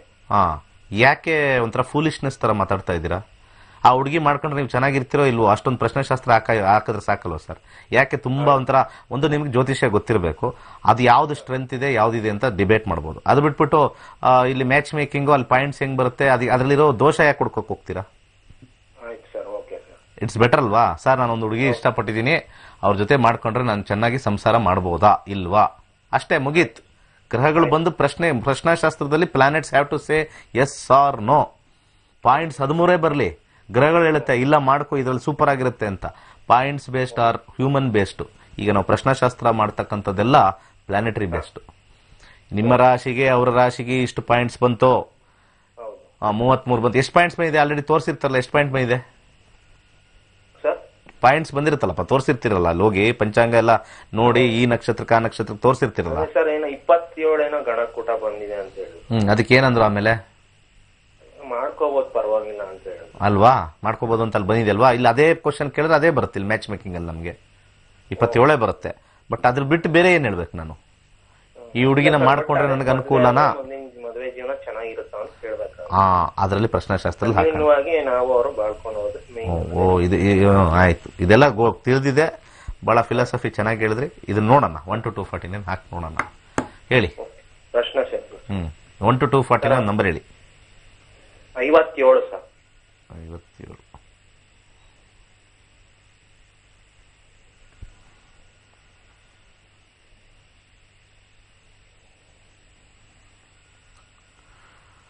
ಗುರು ರೆಟ್ರೋಗ್ರೇಡ್, 7ನೇ ಮನೆ ಮ್ಯಾರೇಜ್. ರೆಟ್ರೋಗ್ರೇಡ್ ಅಂದ್ರೆ ಸ್ವಲ್ಪ ಅನ್ಯೂನತೆ. ಮ್ಯಾರೇಜ್ ಲೈಫ್ ಈ ಸ್ಲೋ, ಬಹಳ ಕಮ್ಮಿ ಇರುತ್ತೆ. ಮ್ಯಾರೇಜ್ ಲೈಫಲ್ಲಿ ಅಷ್ಟು ಚೆನ್ನಾಗಿರಲ್ಲ ಅಂತ ಬರ್ತಾ ಇದೆ. ಗಲಾಟೆಗಳು ಎಲ್ಲ ಬರ್ತಾ ಇದೆ, ತುಂಬಾ ಲೋ. ರೆಡ್ ಬಂದ್ಬಿಟ್ಟಿದೆ. Marriage life is low. ನೋಡಿ ಪಾಯಿಂಟ್ಸ್ ಅಲ್ಲಿ 27 ತಗೋತೀರಾ, ಇದು ಬರುತ್ತೆ. ಇದನ್ನು ನಾವು ಏನ್ ಮಾಡೋಣ? ಈಗ ನಾನು ಹೇಳೋದು ಸತ್ಯನಾ ಅಥವಾ 27 ಪಾಯಿಂಟ್ ಗ್ರೇಟಾ? ಅನುಭವಕ್ಕೆ ಗೊತ್ತಾಗುತ್ತೆ ಯಾವ್ದು ವಿನ್ ಆಗುತ್ತೆ ಅಂತ. ಅನುಭವಕ್ಕಿಂತ ಮುಂಚೆ ಹೇಳ್ತೀನಿ, ನಕ್ಷತ್ರ ನಾಡಿ ಯಾವಾಗಲೂ ವಿನ್ನಿಂಗ್ ಅಲ್ಲಿ ಆಲ್ರೆಡಿ ಇರುತ್ತೆ, ವಿನ್ನಿಂಗ್ ಅಲ್ಲಿ ಇರುತ್ತೆ ಯಾವಾಗಲೂ. ನಿಮ್ಮ ಇಷ್ಟ. ಕಸ್ಪಲಲ್ಲಿ ಬಂದಿಲ್ಲ, ಚೆನ್ನಾಗಿಲ್ಲ. ಅದ್ರ ಜೊತೆ ನಾವು ವಿಂಶೋತ್ತರಿ ದಶ ನೋಡ್ತೀವಿ. 22 ಆದ್ಮೇಲೆ ರಾಹುವಿನ ಕಾಂಬಿನೇಷನ್ 4, 5, 11, 12. ಪ್ರೀತಿಯನ್ನು ಕಳ್ಕೊಳ್ತಕ್ಕಂಥ ಕಾಂಬಿನೇಷನ್ ಸ್ವಲ್ಪ ಹೆಚ್ಚಾಗಿದೆ. 4 ಬಂದ್ರೆ ಪ್ರೀತಿಯನ್ನು ಕಳ್ಕೊಬಹುದು, ಉಳಿಸ್ಕೊಂಡು ಹೋಗ್ಬೋದು. ಸ್ವಲ್ಪ ಸಮಸ್ಯೆ ಇರುತ್ತೆ ಹಾಗೆ ಹೀಗೆ ಅಂತ, ಉಳಿಸ್ಕೊಂಡು ಹೋಗ್ಬೋದು. ಅವರ ತಾಯಿ ಮೇಲೆ, ಅವರ ಫ್ಯಾಮಿಲಿ ಮೇಲೆ ಹೆಚ್ಚು ಒಲವಿರುತ್ತೆ ಅವ್ರಿಗೆ. ನಿಮ್ಮ ಮನೆತನಗಿನ್ನ ಅವ್ರ ಮನೆತನ ಮೇಲೆ ಈ ಒಂದು ಕಾಂಬಿನೇಷನ್ ಇರುತ್ತೆ. ಕಾಂಬಿನೇಷನ್ ಅಲ್ಲಿ ಮುಂದೆ ಬರ್ತಕ್ಕಂಥ ಕಾಂಬಿನೇಷನ್ ಅಲ್ಲಿ ಹೆಚ್ಚಾಗಿ 8, 2 ಎಲ್ಲ ಇರೋದ್ರಿಂದ ಸ್ವಲ್ಪ ಪ್ರೀತಿ ಕಮ್ಮಿ ಅಂತ. ಅದಕ್ಕೆ 4, 4 ಕಾಂಬಿನೇಷನ್ ಜಾಸ್ತಿ ಇದೆ ಲೈನಿಂಗ್ ಅಲ್ಲಿ. ಮತ್ತೆ 8 ಅಬ್ಸ್ಟಕಲ್ಸ್ ಇದೆ. ಕಟ್ ಆಗೋದಿಲ್ಲ, ಬಟ್ ಆದ್ರೆ ಸಮಾಧಾನ ಇರೋದಿಲ್ಲ. ಅಲ್ಲಿ ಲೋ ಅಂತ ಬಂತು ಕಸ್ಪಲಲ್ಲಿ, ಇಲ್ಲಿ ಕಾಂಬಿನೇಷನ್ ಅಲ್ಲಿ ಮೀಡಿಯಂ ಬಂದಿದೆ. ಸೊ ಒಟ್ಟಾರೆ ಯಾವುದೂ ಪ್ರಯತ್ನ ತುಂಬಾ ಮಾಡಿದೀವಿ ಸರ್, ಇದಾಗೇ ಇಲ್ಲ ಅಂತಂದ್ರೆ ಮುಂದುವರಿಬೋದು. ಇದಕ್ಕೆ ಒಂದೇ ಒಂದು ಸಜೆಷನ್ ಕೊಡ್ತೀನಿ. ಇದು ಸಜೆಷನ್ ಬೇಕಲ್ವಾ, ಇದನ್ನ ಮಾಡ್ಕೊಂಡ್ರೆ ಏನು ಅಂತ. ಮೊಸರನ್ನು ದಾನ ಮಾಡ್ತಾ ಇರಿ. ಸ್ವಲ್ಪ ಹೆಚ್ಚಾಗಿ ತುಪ್ಪ ಮತ್ತೆ ಮೊಸರು ಶುಕ್ರವಾರ ದಾನ ಮಾಡ್ತಾ ಇರಿ. ಸ್ವಲ್ಪ ಸಮಾಧಾನದಿಂದ ಅರ್ಥಿಸ್ಕೊಂಡು ಹೋಗ್ಬೇಕು. ಇದನ್ನ ತಗೊಂಡ್ರೆ ಇದು ಹಿಸ್ಟ್ರಿ ಹೇಳ್ಬಿಡುತ್ತೆ, ನೆಕ್ಸ್ಟ್ ಇರ್ತಕ್ಕಂಥ ಮಿಸ್ಟ್ರಿ ಹೇಳುತ್ತೆ. ಹಿಸ್ಟ್ರಿ ಅಲ್ಲ, ಮಿಸ್ಟ್ರಿ ಹೇಳುತ್ತೆ ಮುಂದೆ. ಒಳ್ಳೇದಾಗ್ಲಿ. ನಮಗೊಂದು 4 ಆಪ್ಷನ್ಸ್ ಇದ್ರೆ ನಮ್ಗೆ ಅವಾಗ ಈಸಿ. ಯಾವುದು ಬೆಸ್ಟ್ ಕಾಂಬಿನೇಷನ್ ಬರುತ್ತೆ, ಯಾವುದು ನಮಗೆ ಯಾವಾಗಲೂ ಸಂತೋಷವಾಗಿರ್ತೀವಿ, ಅದು ಕಾಂಬಿನೇಷನ್ ಬರುತ್ತೆ. ಸುಮ್ಮನೆ 27 ಬಂತು, 38 ಬಂತು, ಅದು ಯಾವ ಬೇಸ್ ಮೇಲೆ ವೀಕ್ಷಕರೇ ಅರ್ಥ ಮಾಡ್ಕೊಳ್ಳಿ. ನಿಮಗೆಲ್ಲ ಒಂದು ಸಿಂಪಲ್ ಆಗಿ ಅರ್ಥ ಮಾಡ್ಕೊಳ್ಳಿ. ಪ್ರೀ ಡಿಫೈನ್ಡ್ ನೋಟ್ ಅದು. 27 ನಕ್ಷತ್ರಕ್ಕೆ 27 ನಕ್ಷತ್ರ ಟ್ಯಾಲಿ ಅಷ್ಟೇ, ಮುಗಿದೋಯ್ತು. ಈಗ ಈ ನಕ್ಷತ್ರದವ್ರಿಗೆ ಈ ನಕ್ಷತ್ರ 33 ಪಾಯಿಂಟ್ ಬರುತ್ತೆ ಅಂತ ಅನ್ಕೊಳ್ಳೋಣ. ದಯವಿಟ್ಟು ತಿಳ್ಕೊಳ್ಳಿ. ನಾನೊಂದು ಪಾಯಿಂಟ್ ಹೇಳ್ತೀನಿ, ಇದನ್ನು ತಿಳ್ಕೊಂಡ್ರೆ ಯಾರ್ಯಾರು ಈ ಪಂಚಾಂಗ ನೋಡೋರ್ಗೂ ತಿಳ್ಕೊಳ್ಳಿ. ದಯವಿಟ್ಟು ಹೇಳ್ತೇನೆ, ತಿಳ್ಕೊಳ್ಳಿ. ಒಬ್ಬ ಮನುಷ್ಯನ ಒಂದು ನಕ್ಷತ್ರ ಪುಷ್ಯ ಅಂತ ಇರುತ್ತೆ ಅನ್ಕೊಳ್ಳೋಣ ಅಂದಾಜು. ನನಗೆ ಪಾಯಿಂಟ್ಸ್ ಬೇಸಲ್ಲಿ ನಂಗೆ ತಲೆಲಿಲ್ಲ. ಒಬ್ಬನ ಹುಡುಗಂದು ಪುಷ್ಯ ನಕ್ಷತ್ರ, ಅವ್ನು ಯಾವ್ದಾದ್ರು ಒಂದು ಬೇರೆ ಯಾವ್ದಾರು ಇರ್ತಕ್ಕಂಥದ್ದು ಯಾವುದೋ ಒಂದು ಉತ್ತರಾಷಾಢನೋ ಶ್ರವಣನೋ 33 ಪಾಯಿಂಟ್ ಬರುತ್ತೆ. ಹಾಗಿದ್ರೆ ಆ ನಕ್ಷತ್ರದಲ್ಲಿರ್ತಕ್ಕಂಥ ಊರಲ್ಲಿರೋರ್ಗೆಲ್ಲ ಇವ್ರಿಗೆ ಮ್ಯಾಚ್ ಆಗತ್ತಾ? ಊರಲ್ಲಿ ಒಂದು ಹೆಣ್ಮಕ್ಳು ಒಂದು ಅದೇ ಊರಲ್ಲಿ ಅದೇ ಒಂದು ಜಾತಿ ತಗೊಳ್ಳಿ, ಏನ್ ಬೇಕಾದ್ರೆ ತಗೊಳ್ಳಿ, ಕನಿಷ್ಠ ಪಕ್ಷ 10 ಹುಡುಗಿರು ಇರ್ತಾರೆ. 10 ಹುಡುಗಿರ ಕಾಂಬಿನೇ ನಕ್ಷತ್ರನೂ ಸೇಮ್ ಇರುತ್ತೆ. ಇವ್ರು ಹುಡುಕ್ತಕ್ಕಂಥ ನಕ್ಷತ್ರಗಳು 10 ಹುಡುಗಿರಲ್ಲೂ 33 ಬರುತ್ತೆ. ಹಾಗಿದ್ರೆ 10 ಹುಡುಗಿರಲ್ಲೂ ಎಲ್ಲಾರ್ದು ಯಾವ್ದಾದ್ರು ಒಂದೊಂದು ಮಾಡ್ಕೊಂಡು ಹೋದ್ರೂ ಕೂಡ ಡಿಫ್ರೆನ್ಸ್ ಬರಲ್ವಾ ಎಲ್ಲಾರ್ದು ಲೈಫಲ್ಲೂ? ಸ್ವಲ್ಪ ಆಲೋಚನೆ ಮಾಡಿ. ಹಾಗಿದ್ರೆ ನಮ್ಗೆ ಈಸಿ ಆಗುತ್ತಲ್ವಾ ಲೈಫು? ಈ ನಕ್ಷತ್ರದವರು ಇಂತಿಂತ ನಕ್ಷತ್ರ ಮಾಡ್ಕೊಂಡ್ರೆ ಎಕ್ಸಲೆಂಟ್ ಅಂದಿದ್ರೆ, ನಾವು ಮಾಡ್ಕೊಂಡಾದ್ಮೇಲೆ ನಮಗೆ ಬೇಕಾದ ಸ್ಟ್ಯಾಟಿಸ್ಟಿಕ್ಸ್ ಇದೆ ನನ್ನ ಹತ್ರ. ಅದೇ ನಕ್ಷತ್ರದವ್ರು ಇನ್ನೊಬ್ರು ಬರ್ತಾರಲ್ಲ, ಅವ್ರು ಸೆಟ್ ಆಗುತ್ತೆ, ಇವ್ರು ಯಾಕೆ ಸೆಟ್ ಆಗಿಲ್ಲ? ಬೇಕಾದಷ್ಟು ನಿದರ್ಶನ ಇದೆ. ಸರ್ ಫಸ್ಟ್ ಮದುವೆ ಸೇಮ್ ನಕ್ಷತ್ರದವ್ರು ಮಾಡ್ಕೊಂಡೆ ಸರ್, ಚೆನ್ನಾಗಿರ್ಲಿಲ್ಲ. ಸೆಕೆಂಡ್ ಅವರು ಅಚಾನಕ್ ಆಗಿ ಅದೇ ನಕ್ಷತ್ರದವರು ಬಂದ್ರು, ಸರ್ ಈಗ ಚೆನ್ನಾಗಿದ್ದೀವಿ. ಯಾಕೆ? ಅವರ ಲಗ್ನ, ಅವರ ದಶ, ಅವರ ಭುಕ್ತಿ ಫೈನಲ್. ಇವರ ಲಗ್ನ, ಇವರ ದಶ, ಇವರ ಭುಕ್ತಿ ಫೈನಲ್ ಮ್ಯಾಚ್ ಆಗಕ್ಕೆ. ಇಟ್ ಈಸ್ ನಾಟ್ ದಿ ನಕ್ಷತ್ರ which matches, it is the time. ಯಾವ ಟೈಮ್, ಹೇಗಿದೆ ಅವ್ರ ಟೈಮ್, ಅವ್ರ ಮನಸ್ಥಿತಿ ಹೇಗಿದೆ, ಈ ಕಡೆ ಹೊಂದ್ಕೊಳ್ತಾರಾ, ಆ ಕಡೆ ಹೊಂದ್ಕೊಳಕ್ ಹೋಗ್ತಾರಾ, ಅಥವಾ ಯಾವುದೂ ಬೇಡ ನಾನು ನೋಡ್ಕೊಳ್ತೀನಾ, ಅದನ್ನೇ ಹೇಳ್ತಾರದು. ಅಸ್ಟ್ರಾಲಜಿನ ಎಂಟೈರ್ ಇಂಡಿಯಾ ರಾಂಗ್ ಆಗಿ ನೋಡ್ತಾ ಇದೆ. ಅಸ್ಟ್ರಾಲಜಿನ ಎಂಟೈರ್ ಇಂಡಿಯಾ ರಾಂಗ್ ಆಗಿ ನೋಡ್ತಾ ಇದೆ. ಯಾಕೆ ರಾಂಗ್ ಆಗಿ ನೋಡ್ತಾ ಇದೆ ಅಂತ ಹೇಳಿ ನಾನು ಹೇಳಿದ್ರೆ ಅದು ತಪ್ಪಾಗತ್ತೆ. ನಿಮಗೆ ಆ ಜ್ಯೋತಿಷ್ಯನ ಹೇಳ್ಕೊಟ್ಟಾಗ ಮುಗಿದಾದ್ಮೇಲೆ ಹೇಳ್ತಾರೆ, ಕರೆಕ್ಟ್ ಸರ್, ಯಾವ ನಕ್ಷತ್ರ ಮ್ಯಾಚಿಂಗೂ ಇಲ್ಲ. ನಮ್ಮ ರೀಸೆಂಟ್ 86ನೇ ಬ್ಯಾಚು ಮುಗೀತು. ಅವ್ರು ಅದೇ ಹೇಳಿದ್ದು, ಎಲ್ಲರೂ ನಮಗೆ ಪರ್ಸನಲ್ ಆಗಿ ಮೆಸೇಜ್ ಹಾಕಿದ್ದು, ನೀವು ಹೇಳಿದ 100% ಕಷ್ಟ ಸತ್ಯ ಸರ್, ಯಾವ ದೋಷನೂ ಏನಿಲ್ಲ, ಈಗ ಅರ್ಥ ಆಯ್ತು. ಅವ್ರು ಕೂರಿಸ್ಕೊಂಡು ಅವ್ರ ಜಾತಕ ನೋಡಿದ್ಮೇಲೆ ಅರ್ಥ ಆಯ್ತು, 100% ಪಕ್ಕಾ ಸರ್, ಇಷ್ಟೇ ಗುಡ್ ಟೈಮ್ ಬ್ಯಾಡ್ ಟೈಮ್, ಯಾವಾಗ ಬರುತ್ತೆ ಯಾವಾಗ ಹೋಗುತ್ತೆ, ಅದು ಯಾವ್ದಾರು ಆಗ್ಬೋದು, ದೋಷನೂ ಇಲ್ಲ ಏನೂ ಇಲ್ಲ ಸರ್, ಕಿತಾಕಕ್ಕೂ ಆಗಲ್ಲ ಅಂತ ಅವ್ರು ಹೇಳ್ತಾರೆ. ಸರ್ ಈ ಕಾಂಬಿನೇಷನ್ ಹಿಂಗಿದೆಯಲ್ಲ ಸರ್, ನಾನು 2 ವರ್ಷದಿಂದ ಕೆಲಸದಲ್ಲಿಲ್ಲ ಸರ್, ಈ ಕಾಂಬಿನೇಷನ್ ಇನ್ನೂ 1.5 ವರ್ಷ ತೋರಿಸ್ತಾ ಇದೆಯಲ್ಲ ಸರ್, ಅರ್ಥ ಆಯ್ತೇನಪ್ಪ? ಇಲ್ಲ ಸರ್, ಈ 2 ವರ್ಷದಲ್ಲಿ ಎಷ್ಟೋ ಕಳ್ಕೊಂಡೆ, ಇನ್ನು ಇಲ್ಲೂ ಏನು ಕಳ್ಕೊತೀನಿ ಅಂತ ಬಂದೆ, ಇನ್ನೂ 1.5 ವರ್ಷ ಇದೆ ಅಂತ ಗೊತ್ತಾಯ್ತು, ಸಮಾಧಾನ ಆಯ್ತು. ಅಟ್ಲೀಸ್ಟ್ 1 ವರ್ಷದಲ್ಲೂ ಮುಗಿಯುತ್ತಲ್ಲ, ಏನೋ ಒಂದು ಕಡೆ ಕೆಲಸಕ್ಕೆ ಹೋಗ್ತಾ ಇದ್ದೀನಿ ಸಣ್ಣದಾಗಿ, ಅಂತ ದೊಡ್ಡ ಪೊಸಿಷನ್ ಕಿತ್ತೋಯ್ತು, ಏನೋ ಒಂದು ಕೆಲಸ ಮಾಡ್ತಾ ಇದ್ದೀನಿ, ಮತ್ತೆ ಆ ಥರ ಒಂದು ಪೊಸಿಷನ್ ಮುಂದೆ ತೋರಿಸ್ತಾ ಇದೆ ಸರ್, ಒಂದು ಕಾನ್ಫಿಡೆನ್ಸ್ ಸಿಕ್ತು ಸರ್, ನನಗೆ ಒಂದು ಕಾನ್ಫಿಡೆನ್ಸ್ ಸಿಕ್ತು ಸರ್, ಈ ಕ್ಲಾಸಿಗೆ ಬಂದು ಇದನ್ನು ಹೇಳ್ತಾರಲ್ಲ. ಆ ದೋಷ ಇದೆ, ಹತ್ರಲ್ಲಿ ಕೇತು ಇದ್ದಾನೆ, ಶನಿ ಬೇರೆ ನೋಡ್ತಾ ಇದ್ದಾನಲ್ಲಿ, ಹಿಂಗೆ ಹೇಳಿ ನಿಮಗೆ ಈ ಪೂಜೆ ಮಾಡಿಸಿದ ತಕ್ಷಣ ನಾಳೆ ಬೆಳಿಗ್ಗೆ ನಿಮ್ಗೆ ಆಫರ್ ಲೆಟ್ರು. ಇಲ್ಲಿ ಯುವಕರು ಹೋಗ್ತಾ ಇದ್ದಾರೆ ಕೆಳಗಡೆ.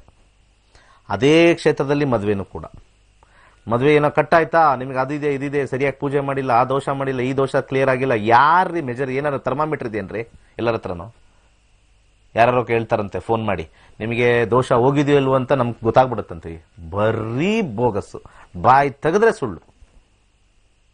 ನಮಗೆ ನಿಮ್ಗೆ ದೋಷ ಹೋಗಿದೆಯೋ ಇಲ್ವೋ ಅಂತ ನಮ್ಗೆ ಗೊತ್ತಾಗ್ಬಿಡುತ್ತಂತೆ. ಏನು ಗೊತ್ತಾಗ್ಬಿಡುತ್ತೆ? ಎಲ್ಲರಿಗೂ ಗೊತ್ತಾಗ, ಕೊರೋನಾ ಬರೋದು ಗೊತ್ತಾಗಬೇಕು, ಕೊರೋನಾ ಹೋಗೋದು ಗೊತ್ತಾಗಿರ್ಬೇಕು ಅವನಿಗೆ, ಅಷ್ಟೊಂದು ದಿವ್ಯ ಜ್ಞಾನ ಇದ್ರೆ ಅವನಿಗೆ.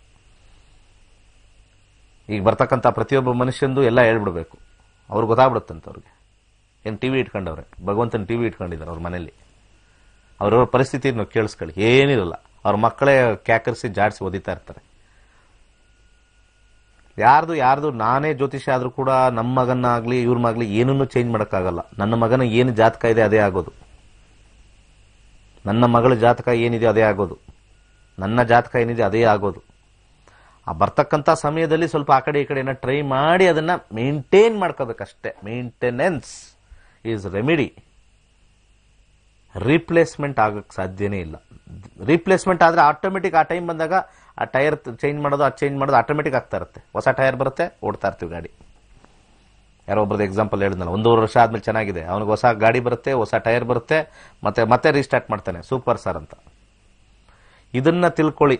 ಸಣ್ಣ ಮೊತ್ತ, ಸಣ್ಣ ಫೀಸ್ ಹಾಕ್ಬಿಟ್ಟು ಜೀವನ ಪರ್ಯಂತ ಲಕ್ಷಗಟ್ಲೆ ಕೋಟಿಗಟ್ಲೆ ದುಡಿತೀವಿ, ಕೋಟಿಗಟ್ಲೆ ಹಾಳು ಮಾಡ್ಕೋತೀವಿ. ಇದಕ್ಕೆ ಬಂದಾಗ ಅಷ್ಟು ಸತಿ ಯೋಚನೆ ಮಾಡೋದು, ಯಾಕೆಂದ್ರೆ ಗ್ರಹಗಳು ಅಷ್ಟು ಈಸಿಯಾಗಿ ಬಿಡಲ್ಲ. ಅದನ್ನ ಮೀರಿ ಆತ್ಮಶಕ್ತಿಯಿಂದ ಬಂದು ಕಲ್ತ್ಕೊಳ್ಳಿ, ಅವೇನು ಮಾಡಲ್ಲ. ಇವನ್ನ ಅಲ್ಲಾಡ್ಸಕ್ಕಾಗಲ್ಲಪ್ಪ, ಇನ್ನು ಬಗ್ಸಕ್ಕಾಗಲ್ಲ. ಶಕ್ತಿಯಿಂದ ಬಂದು ಕಲ್ತ್ಕೊಳ್ಳಿ, ಅದರಲ್ಲಿ ಏನು ತಪ್ಪೇನಿಲ್ಲ. ಬಂದು ಕಲ್ತ್ಕೊಂಡು ನೋಡಿ ನಮ್ಮ ಜೀವನದಲ್ಲಿ ಹಿಂಗಿಂಗಿದೆ ಅಂತ, ಯಾವ ರೀತಿ ಇದೆ ಅಂತ. ಅದು ಅನುಭವಕ್ಕೆ ಬಂದಾಗ ಮಾತ್ರನೇ ಇದು ಈ ಒಂದು ವಿದ್ಯೆ ಸತ್ಯ ಅಂತ ಹೇಳ್ತಾರೋ. ಯಾರು ಕೂಡ ನಮ್ಮ ಕಲ್ತಿರೋರೆಲ್ಲ ಕೂಡ ಇವತ್ತು ಕೂಡ ಅದನ್ನೇ ಹೇಳ್ತಾರೆ, ಸರ್ ಇವಾಗಲೂ ಕೂಡ ಪರ್ಫೆಕ್ಟ್ ಸರ್. ಅದು 4 ವರ್ಷದವ್ರು ಕಲ್ತವರು ಇವಾಗಲೂ ಕೂಡ ನಮ್ಮ ಕ್ಲಾಸ್ಗೆ ರಿಪೀಟರ್ ಆಗಿ ಬರ್ತಾರೆ. ಸರ್ ಮತ್ತೆ ನಾನು ರಿಫ್ರೆಶ್ ಮಾಡ್ಕೋಬೇಕು, ಮತ್ತೆ ನಿಮ್ಮ ಒಂದು ಪಾಠ ಕೇಳಬೇಕು ಅಂತ ರಿಪೀಟರ್ ಆಗಿ ಬರ್ತಾರೆ. 4 ವರ್ಷ 5 ವರ್ಷದ ಹಿಂದೆ ಕಲ್ತಿರೋರು ಕೇಳಬೇಕು ಸರ್, ಈ ಕಾಂಬಿನೇಷನ್ ಕೇಳಬೇಕು, ಪರ್ಫೆಕ್ಟ್ ಸರ್, ಎಲ್ಲೋದ್ರೂ ಅಷ್ಟೇ ಸರ್, ಸಿಕ್ಬಿಟ್ಟಿದೆ. ಇದು ಕರ್ನಾಟಕದಲ್ಲಿ ಮಾತ್ರ ಲಭ್ಯವಿದೆ ಈ ವಿದ್ಯೆ. ಇನ್ನು ನಾನು ಬೇರೆ ಬೇರೆ ರಾಜ್ಯಕ್ಕೆ ಇನ್ನೂ ಹೋಗಬೇಕು ಅನ್ನೋ ಹಂಬಲ ಇದೆ. ಅದನ್ನು ಭಗವಂತರ ಪ್ರಾರ್ಥನೆ ಮಾಡ್ಕೊಳ್ತಾ ಇದ್ದೀನಿ. ಆಲ್ ಓವರ್ ಇಂಡಿಯಾ, ಭಾರತ ದೇಶದಾದ್ಯಂತ ನನಗೆ ಕೊಡಪ್ಪ ಅಂತ. ಇದನ್ನು ನಿಜವಾಗ್ಲೂ ಕೊಟ್ಟಾಗ ಈ ವಿದ್ಯೆ ನನಗೆಲ್ಲದಕ್ಕಿಂತ ಮುಂಚೆ ನಿಮ್ಮ ಬದುಕುಗಳು ಏನಿದೆಯೋ ಅದೆಲ್ಲ ಇಂಪಾರ್ಟೆಂಟ್. ಈ ಶಾಸ್ತ್ರ ಇದ್ರ ಮುಖಾಂತರ ಉಳಿಬೇಕು. ಇಲ್ಲ ಅಂದರೆ ಎಲ್ಲರೂ ಹೋಗ್ತಾರೆ, ಬರೀ ದುಡ್ಡಿಟ್ಬಿಟ್ರೆ ಚೇಂಜ್ ಮಾಡಂಗಿದ್ರೆ ಭಗವಂತನಿಗೆ ಬೆಲೆನೇ ಇಲ್ಲ. ಈಗ ದುಡ್ಡು ಕೊಟ್ಟು ಮಾಡಿಸ್ತೀವಲ್ಲ, ನಮ್ಮ ಮನಸ್ಸಿಗೆ ಬಂದ್ಬಿಡುತ್ತೆ, ಓಹೋ ಭಗವಂತನಿಗೆ ದುಡ್ಡು ಕೊಟ್ರೆ ಸಾಕು, ಇದೇ ತಾನೇ ಬರೋದು.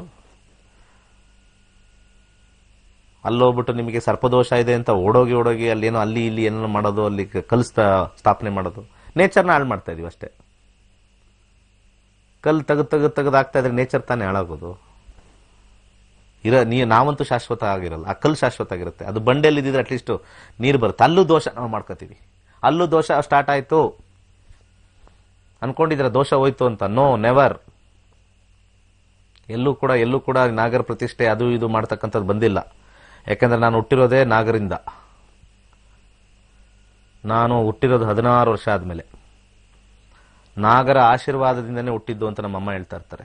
ನಾನು ಅದ್ರ ಬಗ್ಗೆ ಚೆನ್ನಾಗಿ ಅಧ್ಯಯನ ಮಾಡಿದ್ದೀನಿ. ಯಾರೋ ಹೇಳ್ಬಿಡ್ತಾರೆ ನಾಗರ ಕಲ್ ಪ್ರತಿಷ್ಠಾಪನೆ ಮಾಡಿ ಅಂತ. ನೆವರ್. ಅದನ್ನ ಮಾಡಿ ಏನ್ ಮಾಡ್ತಾ ಇದೀವಿ? ನೇಚರ್ ಕಲ್ನ ತಗೊಂಬಂದು ಹೊಡೆದು ಇಲ್ಲಿ ಮಾಡ್ತಾ ಇದೀವಲ್ಲ. ಹಾವಿನ ಸಂರಕ್ಷಣೆ ಮಾಡ್ರಯ್ಯ ಹೋಗಿ. ಹಾವು ಎಲ್ಲೂ ಕೊಲ್ದಂಗೆ ನೀವು ತಡೆಗಟ್ಟಿ. ನಿಮ್ಮ ನಾಗದೋಷನೂ ಹೋಗುತ್ತೆ, ಸರ್ಪದೋಷ ಹೋಗುತ್ತೆ, ಕಾಳಿಂಗ ಸರ್ಪದೋಷನೂ ಹೋಗುತ್ತೆ, ಕಾರ್ಕೋಟಕ ದೋಷನೂ ಹೋಗುತ್ತೆ. ಅದಕ್ಕೊಬ್ರು ಕೂಡ ಮಾತಾಡಲ್ಲ ಅದ್ರದ್ದು. ನಿಮಗೆ ನಾಗದೋಷ ಇದೆ, ಪೂಜೆ ಮಾಡಿಸಿ ಅಂತ ಹೇಳೋದು ಬಿಟ್ಬಿಟ್ಟು ಹೇಳ್ತಾರೆ ಹೊರತು ಅಲ್ಲಿ ಸಂರಕ್ಷಣೆ ಮಾಡಿ, ಅಲ್ಲಿಗೆ ಎಲ್ಲೆಲ್ಲಿ ಆ ಸಂತತಿ ಇದೆಯೋ ಅದಕ್ಕೆ ಸ್ವಲ್ಪ ಏನಾರು ಒಂದು ಕಾಣಿಕೆ ತರ ಮಾಡಿ. ಅದಕ್ಕೆ ನಾವೆಲ್ಲ ಫೂಲಿಶ್ನೆಸ್ ಆಗಿರೋದು. ನಾವೆಲ್ಲ ಆ ಕಲ್ಲನ್ನ ತೆಗೆದು ಕರಗಿಸಿ ಇನ್ನೊಂದು 100 ವರ್ಷಕ್ಕೆ ಎಷ್ಟು ಕಲ್ಲುಗಳಾಗ್ಬಿಟ್ಟಿರುತ್ತೋ. ಗುಡ್ಡನೆಲ್ಲ ಕರಗಿಸ್ಬಿಟ್ಟಿರ್ತೀವಿ. ಇನ್ನೇನಿದೆ ಅಲ್ಲಿ? ಸಣ್ಣ ಕಲ್ಲು ಕತ್ತಿ ಹಾಕಿ ತುಂಬಿ ಮುಗೀತು. ಎಲ್ಲೆಲ್ಲ ಹಾಕಿರ್ತೀವೋ ಮತ್ತೆ ಕಿತ್ತಾಕ್ತಾರೆ, ಅದನ್ನೇ ಕೊಡ್ತಾರೆ ವಾಪಸ್. ಆ ಕಡೆಯಿಂದ ಯಾರು ಹಾಕೊಂಬಂದಿರ್ತಾರೆ, ಮೆತ್ತಿಗೆ ಆ ಕಡೆಯಿಂದ ಕಿತ್ಕೊಂಡ್ಬಂದು ಮುಂದಕ್ಕೆ ನಿಮ್ಗೆ ಕೊಡ್ತಾರೆ. ಅವ್ರ ದೋಷ ನಿಮ್ ದೋಷ ಎಲ್ಲ ಮಿಕ್ಸು, ಕಲ್ಮಶ. ಹೊಸ್ದಾಗಿ ಮಾಡ್ತಾರೆ ಅಂತೆ. ಎಲ್ಲ ಏನೇನು ಮಾಡ್ತಾರೆ ಎಲ್ಲ ಗೊತ್ತಿದೆ. ಎಲ್ಲಿ ಎಲ್ಲ ಮತ್ತೆ ರಿಪ್ರೊಡಕ್ಷನ್ ಸಿಗುತ್ತೆ. ಭಕ್ತಿ ತಗೊಂಬನ್ನಿ. ನಮ್ಮ ಜೀವನದಲ್ಲಿ ಭಕ್ತಿ ಮತ್ತೆ ಅದಕ್ಕೆ ಅದನ್ನು ಬೆಳೆಸ್ತಕ್ಕಂಥ ಒಂದು ಸಂಸ್ಕಾರ. ಹಾವುಗಳೆಲ್ಲ ಸುಮ್ಮನೆ ಕೊಲ್ತಾ ಇದ್ದಾರೆ ಎಲ್ಲ ಕಡೆ. Very dangerous. ಈ ಕಡೆ ಪೂಜೆ ಮಾಡೋದು, ಆ ಕಡೆ ಕೊಲ್ಲೋದು, ಈ ಕಡೆ ಪೂಜೆ ಮಾಡೋದು, ಆ ಕಡೆ ಕೊಲ್ಲೋದು. ಪ್ರತಿಯೊಬ್ಬರು ಪುರೋಹಿತರ ಬಾಯಲ್ಲಿ, ಪ್ರತಿಯೊಬ್ಬರು ಜ್ಯೋತಿಷ ಬಾಯಲ್ಲಿ ಬರಬೇಕು ಹಾವು ಕೊಲ್ಲಬಾರ್ದು ಅಂತ. ಆ ಒಂದು ಅಧ್ಯಯನ ಎಲ್ಲೂ ಬರ್ತಾ ಇಲ್ಲ. ನಾನೊಬ್ಬನೇ ಹೇಳ್ತಾನೆ ಇರ್ತೀನಿ ಯಾವಾಗ್ಲೂ. ಯಾವನಾರು ಕೊಲ್ಲಕ್ ಬಂದ್ರೆ ಫಸ್ಟ್ ಒಡೆದೋಡಿಸಿ ಅದು ಬಿಟ್ಬಿಡಕ್ ಹೇಳಿ. ಏನು ಮಾಡಲ್ಲ. ಕಚ್ಚು ಸತ್ರೆ ಸಾಯ್ತಾರೆ ಬಿಡ್ರಿ. ಇಲ್ಲಿ ಕಚ್ಚು ಸತ್ತಿಲ್ಲ ಅಂತಂದ್ರೆ ಆಕ್ಸಿಡೆಂಟ್ ಆದ್ರೂ ಸಾಯ್ತಾರೆ. ಒಟ್ಟಲ್ಲಿ ಸಾವು ಬರೆದಿಟ್ಟಿದ್ರೆ ಅದು ಹಾವು ಬರಬೇಕು ಅಂತ ಏನಿಲ್ಲ. ಮೇಲಿಂದ ಒಂದು ತೆಂಗಿನಕಾಯಿ ತಲೆ ಮೇಲೆ ಬಿದ್ದು ಸಾಯ್ತೀವಿ, ಗ್ಯಾರಂಟಿ. ಸಾವು ಹೆಂಗ್ ಬೇಕಾದ್ರೂ ಬರ್ಬೋದು.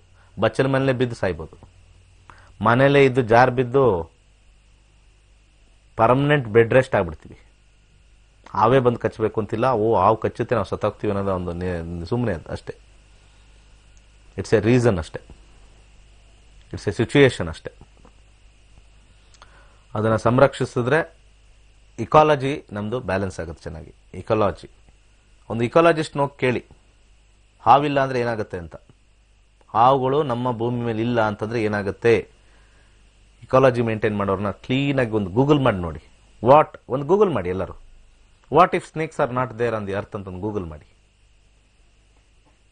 ನಿಮ್ಗೆ ಗೊತ್ತಾಗುತ್ತೆ ಅವಾಗ ಹಾವಿನ ಇಂಪಾರ್ಟೆನ್ಸ್ ಎಷ್ಟಿದೆ. ಕಲ್ಲನ್ನ ಹಾಕೊಂಡು ಹೋಗೋದಲ್ಲ. ಕಲ್ಲುಗಳನ್ನ ಹಾಕೊಂಡು ಹೋಗಿ ಏನ್ ಮಾಡ್ತೀರಾ? ಅಲ್ಲೂ ನೇಚರ್ ಹಾಳು ಮಾಡ್ತಾ ಇದೀವಿ ನಾವು ಹೇಳ್ತಕ್ಕಂಥವ್ರು. ನಾವು ಕೂಡ ದೋಷಕ್ಕೆ ಒಳಗಾಗ್ತೀವಿ. ಮರಗಳನ್ನ ಬೆಳೆಸಿ, ಅದ್ರ ಬದಲು ನಿಮಗೆ ದೋಷ ಇದೆ ಅಂತಂದ್ರೆ ಒಂದು ಅರಳಿ ಮರ ಹಾಕಿ ಅದನ್ನ 5 ವರ್ಷದವರೆಗೂ ನೋಡ್ಕೊಳ್ಳಿ. ನಿಮಗೆ ಶುಕ್ರ ದೋಷ ಇದ್ರೆ ಔದುಂಬರ ಮರ ಹಾಕಿ, ಸಸಿ ಹಾಕಿ ಅದನ್ನ ಬೆಳೆಸಿ ಉಳಿಸಿ. ನಾನು ಇದನ್ನೇ ಹೇಳೋದು. ನಿಮ್ಗೆ ಯಾವ್ದಾದ್ರು ದೋಷ ಇದೆಯಾ, ಅದಕ್ಕೊಂದು ಸಸಿ ಹೇಳ್ತೀನಿ, ಅದನ್ನ ನೆಟ್ಟಿ ಅದು ಬೆಳೆಯೋವರೆಗೂ ನೋಡ್ಕೊಳ್ಳಿ. ಒಬ್ರೊಬ್ರು ಈ ತರ ಮಾಡ್ತಾ ಇದ್ರೆ ಎಲ್ಲ ನಾಡು ಸುಭಿಕ್ಷವಾಗಿರುತ್ತೆ, ಎಲ್ಲರಿಗೂ ಮಳೆ ಬರುತ್ತೆ, ಎಲ್ಲರೂ ಮಾಡುತ್ತೆ. ನಾವುಗಳು ಈ ಒಂದು ಅಧ್ಯಯನಕ್ಕೆ ನಾವೆಲ್ಲ ಇಳಿದ್ರೆ, ಪುರೋಹಿತರು ನಾವೆಲ್ಲ ಇಳಿದ್ರೆ ನಮ್ಗೊಂದು ರೆಸ್ಪೆಕ್ಟ್ ಸಿಗುತ್ತೆ. ತಗೊಂಬರ್ಬೇಕು, ಭಯ ಬೀಳಿಸ್ಬೇಕು. ನೀನ್ 5 ಸಸಿಗಳನ್ನ ಹಾಕಿ ಬೆಳೆಸ್ಲಿಲ್ಲ, ನಿನ್ನ ಸಂಸಾರ ಎಕ್ಕುಟ್ಟೋಗುತ್ತೆ ಅನ್ಬೇಕು. ನಾವು ಬೇರೆ ಟೈಮ್ ಪರ್ಸನಲ್ ಆಗಿ ಹೇಳ್ತಿರಲ್ಲ ನೀವೆಲ್ಲ, ಹಂಗಾಗ್ಬಿಡುತ್ತೆ ಹಿಂಗಾಗ್ಬಿಡುತ್ತೆ ಅಂತ. ಪರ್ಸನಲ್ ಆಗಿ ತುಂಬಾ ಜನ ಎದುರಿಸ್ತಾರೆ. ನಾನು ಪಬ್ಲಿಕ್ ಆಗಿ ಅದನ್ನೇ ಹೇಳ್ತಾ ಇದ್ದೀನಿ. ಏನ್ ಮಾಡ್ತಾರೆ ಅಂತ ಗೊತ್ತು ನಮ್ಗೆ ಚೆನ್ನಾಗಿ. ಯಾಕಂದ್ರೆ ನಮಗೆ ಕನ್ಸಲ್ಟೇಷನ್ ಅಂತೂ ಬೇಡ ಅಂದ್ರೂ 1000 ಬೀಳ್ತದೆ. ಅದರಲ್ಲಿ ಹೇಳೋದ್ರು ಕೇಳ್ತಾ ಇದ್ರೆ ಅದನ್ನೇ ಇಲ್ಲಿ ಬಂದು ಹೇಳ್ತಾ ಇರೋದು. ಹೆದರ್ಸಕ್ಕೆ ನಂಬರ್ 1 ನೀವು ಏನು ಬೇಕಾದ್ರೆ ಮಾಡ್ಕೊಳ್ಳಿ, ಎದುರಿಸ್ಕೊಳ್ಳಿ, ಅದೇನು ದೋಷ ಆದರೆ ಹೇಳ್ಕೊಳ್ಳಿ. ಅಟ್ಲೀಸ್ಟ್ ಅದು ನಿಮ್ಮ ಕರ್ಮ, ಅವ್ರ ಕರ್ಮ, ನಾನು ಹೇಳ್ತಾ ಇರೋದು ನನ್ನ ಕರ್ಮ. ಅಟ್ಲೀಸ್ಟ್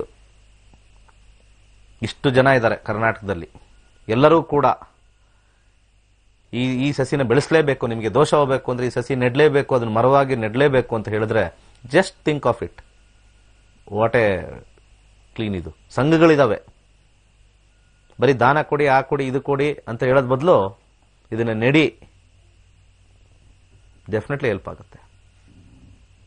ನಾನು ಎಲ್ಲೆಲ್ಲಿ ಸಾಧ್ಯನೋ ಹೇಳ್ತಾನೆ ಇದ್ದೀನಿ, ನಿಮ್ಮ ದೋಷ ಇದರಿಂದ ನೆಟ್ಟರೆ ಹೋಗುತ್ತೆ, ಬೆಳೆಸಬೇಕು ಅಂತ ಮಾಡಲೇಬೇಕು. ಯಾಕಂದ್ರೆ ಎಲ್ಲರೂ ಒಂದು ರೂಟ್ ಕಾಸ್ ಹಿಡಿಲೇಬೇಕು. ಆ ರೂಟ್ ಕಾಸ್ ಹಿಡಿದ್ರೇನೆ, ಯಾಕಂದ್ರೆ ಮುಂದಿನ ದಿನಗಳಲ್ಲಿ ಇವತ್ತೇನು ಫುಲ್ ಮೋಡ ಇದೆ, ಮಳೆ ಇದೆ, ನೀರಿದೆ, ಎಲ್ಲ ಕಡೆ ಕಾಣಿಸ್ತಾ ಇದೆ. ಸಿನಾರಿಯೋ ಸೇಮ್ ಇರೋಲ್ಲ. ಮುಂದಿನ ಕೆಲವು ಸಂವತ್ಸರಗಳು ವರ್ಸ್ಟ್ ಆಗಿದಾವೆ.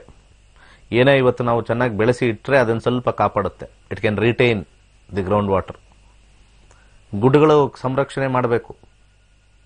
ಯಾರೋ ರಾಜಕೀಯದವರು ಅವರು ಇವರು ಎಲ್ಲ ಗಣಿಗಾರಿಕೆ ಮಾಡಿ ಮಾಡಿ ಮಾಡಿ ಹಾಳು ಮಾಡ್ತಾ ಇದ್ರೆ, ಆ ಊರವರು ದುಡ್ಡು ಸಿಗುತ್ತೆ ಅಂತ ನೆಲ ಸಮ ಮಾಡ್ತಾ ಇದ್ರೆ ಅವ್ರಿಗೆ ಕೊನೆಗೆ ನೀರಿರಲ್ಲ. ದುಡ್ಡಿರುತ್ತೆ, ನೀರಿರಲ್ಲ. ಆ ಊರವ್ರಿಗೆ ಇಲ್ಲೆಲ್ಲ ಕೊಟ್ಬಿಡ್ತೀವಿ, ಕಾಸು ತಗೊಂಡ್ಬಿಡ್ತಾರೆ. ಆಮೇಲೆ ನೀರು ಕುಡಿಯೋಕ್ಕೂ ದುಡ್ಡಿದ್ರು ಕೂಡ ಆ ಬಾಟ್ಲ್ ತಗೊಳಕ್ಕೆ ಇರಲ್ಲ. ಗುಡ್ಡ ಎಲ್ಲ ಕರಗಿಸ್ತಾ ಇದೀವಿ. ಅದಕ್ಕೆ ಆಗಿನ ಕಾಲದಲ್ಲಿ ಗುಡ್ಡದ ಮೇಲೆ ದೇವಸ್ಥಾನ ಇಡೋರು, ಮುಟ್ಟಬಾರ್ದು ಅಂತ. ಗುಡ್ಡನ ಮುಟ್ಟಬಾರ್ದು, ಬಹಳ ಆಲೋಚನೆಯಿಂದ ಮಾಡಿದಾರೆ ಅವೆಲ್ಲ. ಗುಡ್ಡದ ಮೇಲೆ ಯಾಕೆ ದೇವಸ್ಥಾನ? ದೇವರು, ಅಯ್ಯೋ ಆ ರಂಗನ ಬೆಟ್ಟ, ಅಜ್ಜಯ್ಯನ ಬೆಟ್ಟ, ಮಾರಮ್ಮನ ಬೆಟ್ಟ ಮುಟ್ಟಕ್ಕಾಗತ್ತಾ? ಸಾಧ್ಯನೇ ಇಲ್ಲ. ಭಯ. ಸೊ ಪ್ರತಿಯೊಂದು ಹಳ್ಳಿಲಿರ್ತಕ್ಕಂಥ ಗುಡ್ಡಗಾಡುಗಳೆಲ್ಲ ನೀವು ಕರಗಿಸ್ಬಾರ್ದು ಅಂತಂದ್ರೆ ಅಲ್ಲೊಂದು ದೇವಸ್ಥಾನ ನಿರ್ಮಾಣ ಮಾಡಿ ಮೇಲೆ. ಗುಡ್ಡ ಸಂರಕ್ಷಣೆ ಆಗುತ್ತೆ. ಅದ್ರ ಮೇಲೆ ಗುಡ್ಡ ಇರೋದ್ರಿಂದನೇ ಕೆರೆ ತುಂಬೋದು, ಇಲ್ಲ ಸಾಧ್ಯನೇ ಇಲ್ಲ. We don't have any technology to pipeline to the lake. ಮಳೆ ಎಲ್ಲಾ ಸಮಯದಲ್ಲೂ ಒಂದೇ ಬಂದರೂ ಕೂಡ ಗುಡ್ಡ ಇದ್ರೇನೆ ನಮಗೆ ಕೆರೆ ತುಂಬೋದು. ಯಾಕಂದ್ರೆ ಅದಕ್ಕೊಂದು ಹಾದಿ ಆಗಿರುತ್ತೆ. ಅದು ನ್ಯಾಚುರಲ್ ಆಗಿರುತ್ತೆ. ಅದೊಂದು ಕಡೆ ಬೀಳುತ್ತೆ, ಜೋರಾಗಿ ಜರಿ ಎರಿಯುತ್ತೆ, ಅದು ಕರೆಕ್ಟಾಗಿ ಬಂದು ತುಂಬುತ್ತೆ. ಯಾವ ಪೈಪು ಹಾಕೋದು ಬೇಡ, ಏನು ಬೇಡ. PVC ಪೈಪುಗಳು ಬೇಡ, ಮೋಟರ್ಗಳು ಬೇಡ, ಏನು ಬೇಡ. ಮಳೆ ನೀರು ನ್ಯಾಚುರಲ್ ಆಗಿ ಬಂದು ಸೇರಕ್ಕೆ ನೇಚರೇ ಮಾಡಿಟ್ಟಿದೆ. ಆ ನೇಚರ್ನ ನಾವು ಚೇಂಜ್ ಮಾಡಿಬಿಟ್ರೆ ನಾವು ಆಮೇಲೆಲ್ಲ ಕೃತಕವಾಗಿಡಬೇಕು. ನಮ್ಮ ಮನೆ ಮೇಲೆ ದೊಡ್ಡ ದೊಡ್ಡ ದೊಡ್ಡ ದೊಡ್ಡ ಬುಟ್ಟಿ ಇಡಬೇಕು. ಒಬ್ಬೊಬ್ಬರ ಮನೇಲೂ ದೊಡ್ಡ ದೊಡ್ಡ ದೊಡ್ಡ ದೊಡ್ಡದು ಬ್ಯಾಸ್ಕೆಟ್ ಇಡಬೇಕು. ಅಲ್ಲಿ ಮಳೆ ನೀರು ಬಂದು ಅಲ್ಲಿ ಬರುತ್ತಲ್ಲಿ. ಅದು ಶಾಶ್ವತನೂ ಇರಲ್ಲ, ಅದು ಮಾಡೋಕ್ಕೂ ಆಗಲ್ಲ, ಎಕ್ಸ್ಪೆನ್ಸಿವ್ ಆಗುತ್ತೆ. ನೇಚರ್ ಅಷ್ಟು ಚೆನ್ನಾಗಿರ್ಬೇಕಾದ್ರೆ we should not touch the nature. Take care of the planet, planet will take care of you. ಇದೆ. ಸೊ ಈ ನಾಗರಕಲ್ಲು ಹಾಕಿದ ತಕ್ಷಣ ಚೇಂಜ್ ಆಗ್ಬಿಡುತ್ತೆ? ಏನೂ ಚೇಂಜ್ ಆಗಿಲ್ಲ. ನಾನು ನಾಗರಲ್ಲಿ ಹುಟ್ಟಿದ್ದೀನಿ ಅಂತ ಹೇಳಿ ನಮ್ಮಮ್ಮ ತುಂಬ ಪ್ರೆಷರ್ ಮಾಡಿದ್ರು, ನೀನೊಂದು ಕಲ್ಲು ದೊಡ್ಡದು ಮಾಡಿಸು ಅಂತ ಹೇಳಿ. ಇಲ್ಲ ಅಷ್ಟೊಂದು ಮಾಡಿದ್ದಾರೆ, ಅದ್ರಲ್ಲಿ ಯಾವ್ದು ಬೇಕಾದ್ರೆ ಪೂಜೆ ಮಾಡ್ತೀನಿ ಅಂತಂದು. ಪ್ರತಿ ವರ್ಷ ಯಾರ್ದಾರು ಹೋಗಿ ಕಲ್ಲಲ್ಲಿಗೆ ನಾನು ಪೂಜೆ ಮಾಡ್ತೀನಿ. ನಾನು ಇವತ್ತಿಗೂ ಕೂಡ ಯಾಕೆ ಸುಮ್ಮನೆ ಇನ್ನೊಂದು ಕಲ್ಲು ವೇಸ್ಟ್ ಮಾಡೋದು? ಅವ್ರು ಪೂಜೆ ಮಾಡಿದ್ದಾರೆ, ಅಲ್ಲೊಂದು ಸ್ಥಾಪನೆ ಮಾಡಿದರೆ ಅದಕ್ಕೆ ಇನ್ನೊಂದು ಡೆಕೋರೇಷನ್ ಮಾಡಿ ಮಾಡ್ತೀನಿ ಅಷ್ಟೇ. ಅದು ಸಣ್ಣದಾಗಿ ಹೋಗ್ಬೋದು. ಒಂದಿರಲಿ, ಒಂದು ಎತ್ತರಕ್ಕೆ ಏನೋ ಮಾಡ್ತಾರಾ ಮಾಡಲಿ, ಅದು ಭಗವಂತನ ಒಂದು ಲೀಲೆ ಅಂತ ನೋಡೋಣ. ಸಣ್ಣ ಇಂಡಿವಿಜುವಲ್ ಆಗಿ ಮಾಡ್ಕೊಂಡು ಹೋಗ್ಬಿಟ್ರೆ ಅದು ವೆರಿ ನೇಚರ್ನೇ ಡಿಸ್ಟರ್ಬ್ ಮಾಡ್ದಂಗೆ, ವೆರಿ ಡಿಫಿಕಲ್ಟ್. ಕರೆ ನೋಡೋಣ ಬನ್ನಿ, ಲಾಸ್ಟ್ ಕರೆ. ನಮಸ್ಕಾರ. ನಮಸ್ತೆ ಗುರುಜಿ. ಹೇಳಿ. ಹೆಸರು ಉಮೇಶ್ ಅಂತ. ಹೇಳಿ ಉಮೇಶ್. ನನ್ನ ಬಗ್ಗೆ ಕೇಳ್ಬೇಕಿತ್ತು, ಅಂದ್ರೆ ನನ್ನ ನೆಕ್ಸ್ಟ್ ಫ್ಯೂಚರ್ ಹೆಂಗಿರುತ್ತೆ ಅಂತ. ಹುಟ್ಟಿದ್ ಬಂದು Jan 28, 1994. 28 Jan 1994. ಸಮಯ ಶುಕ್ರವಾರ ಸಂಜೆ 5:30. ಏನ್ ಮಾಡ್ಕೊಂಡಿದ್ದೀರಾ ಇವಾಗ? ಹುಟ್ಟಿದ ಊರು ಯಾವುದು? ಹುಟ್ಟಿದೂರು ಇಲ್ಲೇ ಬ್ಯಾಂಗ್ಳೂರು. ಏನ್ ಮಾಡ್ಕೊಂಡಿದ್ದೀರಾ? ನಾರ್ಮಲ್ ಒಂದು ಚಿಕ್ಕದ ಬಿಸ್ನೆಸ್ ಇದೆ ನಮ್ದು. ನಿಮ್ದೇನಾ? ಹಾ, ನನ್ಗಿಲ್ಲ, ನಮ್ ಚಿಕ್ಕಪ್ಪ ಅವ್ರದ್ದು. ಓಕೆ. ಅದ್ರಲ್ಲಿ ಸದ್ಯಕ್ಕೆ 2029 ಚಂದ್ರ, ಆಮೇಲೆ ಮಂಗಳ. ಚಂದ್ರ ಚೆನ್ನಾಗಿದೆ, ಬಿಸ್ನೆಸ್ ಅಲ್ಲಿ ಇರ್ತೀರಾ. ಮಂಗಳ ಸ್ವಲ್ಪ ಡೌನ್ ಆಗುತ್ತೆ, ಮತ್ತೆ ರಾಹುನಲ್ಲಿ ಎದೊಳ್ತೀರಾ.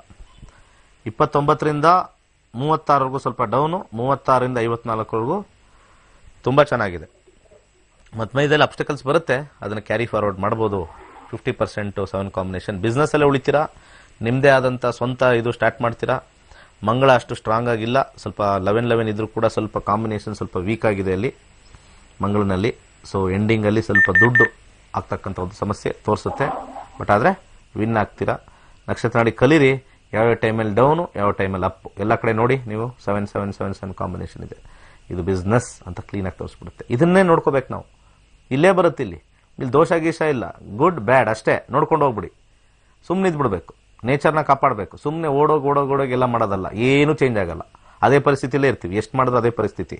ನೇಚರ್ನ ಹಾಳು ಮಾಡಿದ ತಕ್ಷಣ ಏನು ಖುಷಿ ಆಗ್ಬಿಡುತ್ತಾ? ನೇಚರ್ನ ಹಾಳು ಮಾಡಿದ ತಕ್ಷಣ, ನೇಚರ್ನೇ ನಾವು ಹಾಳು ಮಾಡಿಬಿಟ್ರೆ ಅದು ನಿಮ್ಗೆ ಆಶೀರ್ವಾದ ಮಾಡಿಬಿಡುತ್ತಾ? ಮರಗಳು ಬೆಳೆಸಿ, ಪ್ರತಿಯೊಂದಕ್ಕೂ ಮರಗಳು ಬೆಳೆಸಿ. ಯಾವ್ಯಾವ ಗ್ರಹ ಅಂತ ಎಲ್ಲರಿಗೂ ಗೊತ್ತಿದೆ, ಯಾರನ್ನ ಬೇಕಾದ್ರೆ ಹೋಗಿ ಹೇಳಿ. ನಮಗೆ ಗುರುಗ್ರಹ ಸಮಸ್ಯೆ ಇದೆಯಾ, ಶನಿ ಗ್ರಹಕ್ಕೆ ಸಮಸ್ಯೆ ಇದೆ, ಶುಕ್ರ ಸಮಸ್ಯೆ ಇದೆಯಾ, ಏನು ಬೆಳಿಬೇಕು, ಏನು ಸಸಿ ಹಾಕಬೇಕು ಎಲ್ಲರಿಗೂ ಗೊತ್ತು. ಯಾವ್ಯಾವ ಗ್ರಹಕ್ಕೆ ಏನೇನು ಸಸಿ ನೆಡಬೇಕು, ಅದು ಮರವಾಗಿ ಬೆಳಿಬೇಕು, ಎಲ್ಲರಿಗೂ ತಿಳಿದಿರ್ತಕ್ಕಂಥದ್ದು. ಅದನ್ನು ಮಾಡಿ, ಡೆಫಿನೆಟ್ಲಿ ಹೆಲ್ಪ್ ಆಗುತ್ತೆ. ಕೆಟ್ಟದ್ದಕ್ಕೂ ಮಾಡಿ, ಒಳ್ಳೆಯದಕ್ಕೂ ಮಾಡಿ. ಸಸಿ ಬೆಳೆಸ್ತಕ್ಕಂಥದ್ದು ಒಂದು ಆಪ್ಷನ್ನು ನನ್ನ ಒಂದು ಗ್ರಂಥದಲ್ಲಿ, ಒಂದು ಯಾವುದೋ ಹಳೆಯ ಗ್ರಂಥದಲ್ಲಿ ನೋಡಿದೆ. ಮರ ಬೆಳೆಸೋದು ಅನ್ನೋತಕ್ಕಂಥದ್ದು ನಿಮಗೆ ದೋಷನೂ ಹೋಗುತ್ತೆ, ಹಾಗೆ ನಿಮಗೆ ಎನ್ಹ್ಯಾನ್ಸು ಮಾಡುತ್ತೆ. ಅದಕ್ಕೆ ಇವತ್ತು ಕೂಡ ಏನಕ್ಕೆ ಬರೀ ಅರಳಿ ಮರ ಸುತ್ತಿ ಅಂತಾರೆ. ಆ ಸುತ್ತಿ ಅನ್ನೋದು ಲಾಸ್ಟ್ ಸ್ಟೆಪ್ ಹೇಳ್ತಾ ಇದ್ದಾರೆ. ಅದಕ್ಕಿಂತ ಮುಂಚೆ ಸ್ಟೆಪ್ ಹೇಳಿಲ್ಲ. ನೀವೇ ಒಂದು ಸಸಿ ನೆಟ್ಟು ಅದನ್ನು ಬೆಳೆಸಿ ಅದನ್ನು ಸುತ್ತಿ ಅಂತ ಆಕ್ಚುಲಿ ಗ್ರಂಥದಲ್ಲಿರೋದು. ಯಾವುದೋ ಆಲ್ರೆಡಿ ಇರೋಕ್ಕೆ, ದೇವಸ್ಥಾನ ಪಕ್ಕದಲ್ಲಿ ಇರೋಕ್ಕೆ ಹೋಗಿ ಸುತ್ತದಲ್ಲ. ಏನು ಬೆಳಿಗ್ಗೆ ಎದ್ದು ಒಂದು ಪೂಜೆ ಆಗಿದ ತಕ್ಷಣ ನಮಸ್ಕಾರ ಮಾಡಿದ್ದು. ನೀವು ಮನೇಲಿ ಕೂತ್ಕೊಂಡು ಒಂದು ಸತಿ ಆಲೋಚನೆ ಮಾಡಿ, ನಾನು ಆ ಸಸಿ ಮುಟ್ಟಿದೆ, ಆ ಮರ ಮುಟ್ಟಿದೆ, ಎಲ್ಲ ನಮಸ್ಕಾರ ಮಾಡಿದೆ, ನಾನು ಅದರದ್ದೊಂದು ಸಸಿ ಎಲ್ಲರೂ ನೆಟ್ಟಿ ನಾನು ಬೆಳೆಸದ್ನಾ, ಅಲ್ಲಿ ನಮಗೆ ಚೇಂಜ್ ಆಗುತ್ತೆ ಲೈಫು. ಅಲ್ಲಿ ಡೆಫಿನೆಟ್ಲಿ ಚೇಂಜ್ ಆಗುತ್ತೆ. ನಾನು ಲೆಕ್ಕ ಹಾಕ್ತಾ ಇದ್ದೀನಿ ನಾನು ಎಷ್ಟು ಮಾಡಿದೆ ಅಂತ. ನಿಜವಾಗ್ಲು ಅಂದಾಜು 4,000 ಮಾಡಿದ್ದೀನಿ ಇಲ್ಲಿವರೆಗೂ. ಅಂದಾಜು 4,000 ಮಾಡಿದ್ದೀನಿ. 4,000 ಸಸಿ ಒಬ್ಬರ ಕೈಯಲ್ಲಿ ಕೊಡಿಸಿ ಮಾಡಿಸಿರೋದು ನಾನು ಅಲ್ಲಿ. ಈಗ ರುದ್ರಾಕ್ಷಿ ಮರಗಳು ಅಲ್ಲಲ್ಲಿ ಹಾಕಬೇಕು ಅಂತ ಒಂದು ಆಲೋಚನೆ. ನಿನ್ನೆ ಯಾರೋ ಒಬ್ರು ನಮ್ಮ ಸ್ಟೂಡೆಂಟ್ ರುದ್ರಾಕ್ಷಿ ಬೆಳೆಸ್ತಾ ಇದ್ರಂತೆ, ಅದರದೊಂದು ಐಡಿಯಾ ಬಂತು, ಅದನ್ನು ಮಾಡೋಣ ನೆಕ್ಸ್ಟು ಅಂತ. ರುದ್ರಾಕ್ಷಿ ಅದು ಕೂಡ ಭಾಳ ಒಳ್ಳೆಯದದು, ಗ್ರೌಂಡ್ ವಾಟರ್ನ ಚೆನ್ನಾಗಿ ಹಿಡಿದಿಟ್ಕೊಳ್ಳುತ್ತೆ. ಸೊ ಯಾರ್ಯಾರು ದೇವಸ್ಥಾನ ಸುತ್ತಾರೆ, ಮರ ಸುತ್ತಾರೆ, ಎದುರಿಸ್ಬೇಕು. ನಿಮಗೆಲ್ಲ ಚೆನ್ನಾಗಿ ಎದುರಿಸ್ಬೇಕು. ಏನು ಫಲ ಬರಲ್ಲ ರೀ ನೀವು ಮಾಡಿದ್ರೆ. ನೀವು ಎಷ್ಟು ದೇವಸ್ಥಾನ ಸುತ್ತರೂ ಬರಲ್ಲ, ಮರ ಸುತ್ತರೂ ಬರಲ್ಲ, ಮರ ಮುಟ್ಟಿದ್ರೆ ಇದ್ದಿದ್ದು ಬರಲ್ಲ. ಅದೇ ಮರನ ಇನ್ನೊಂದು ಕಡೆ ಸಸಿ ಒಂದು ಒಳ್ಳೆ ಕಡೆ ಬೆಳೆಸಿ ಅದು ಆಕ್ಸಿಜನ್ ಕೊಡಬೇಕು, ಮಳೆಗೆ ಹೆಲ್ಪ್ ಆಗಬೇಕು. ಅದು ಮಾಡಿದ್ರೇ ನೀವು ಅಲ್ಲಿ ಮಾಡಿರ್ತಕ್ಕಂಥದ್ದಾಗುತ್ತೆ. ಸುಮ್ಮನೆ ಸುತ್ತಿದ್ರೆ ಯಾರು ಮೆಚ್ಕೊಳ್ಳಲ್ಲ. ನಾವೊಂದು ದೇವಸ್ಥಾನ ಇದೆ, ದೇವಸ್ಥಾನಕ್ಕೆ ಯಾರೋ ಬಂದರು ಭಕ್ತಾದಿಗಳು, ನಮಸ್ಕಾರ ಮಾಡಿದ್ರು, ಮಾಡ್ಕೊಂಡು ಹೋದರು. ದೇವಸ್ಥಾನದ ಅಭಿವೃದ್ಧಿ ಯಾರು ಮಾಡೋರು? ಭಕ್ತಾದಿಗಳೇ.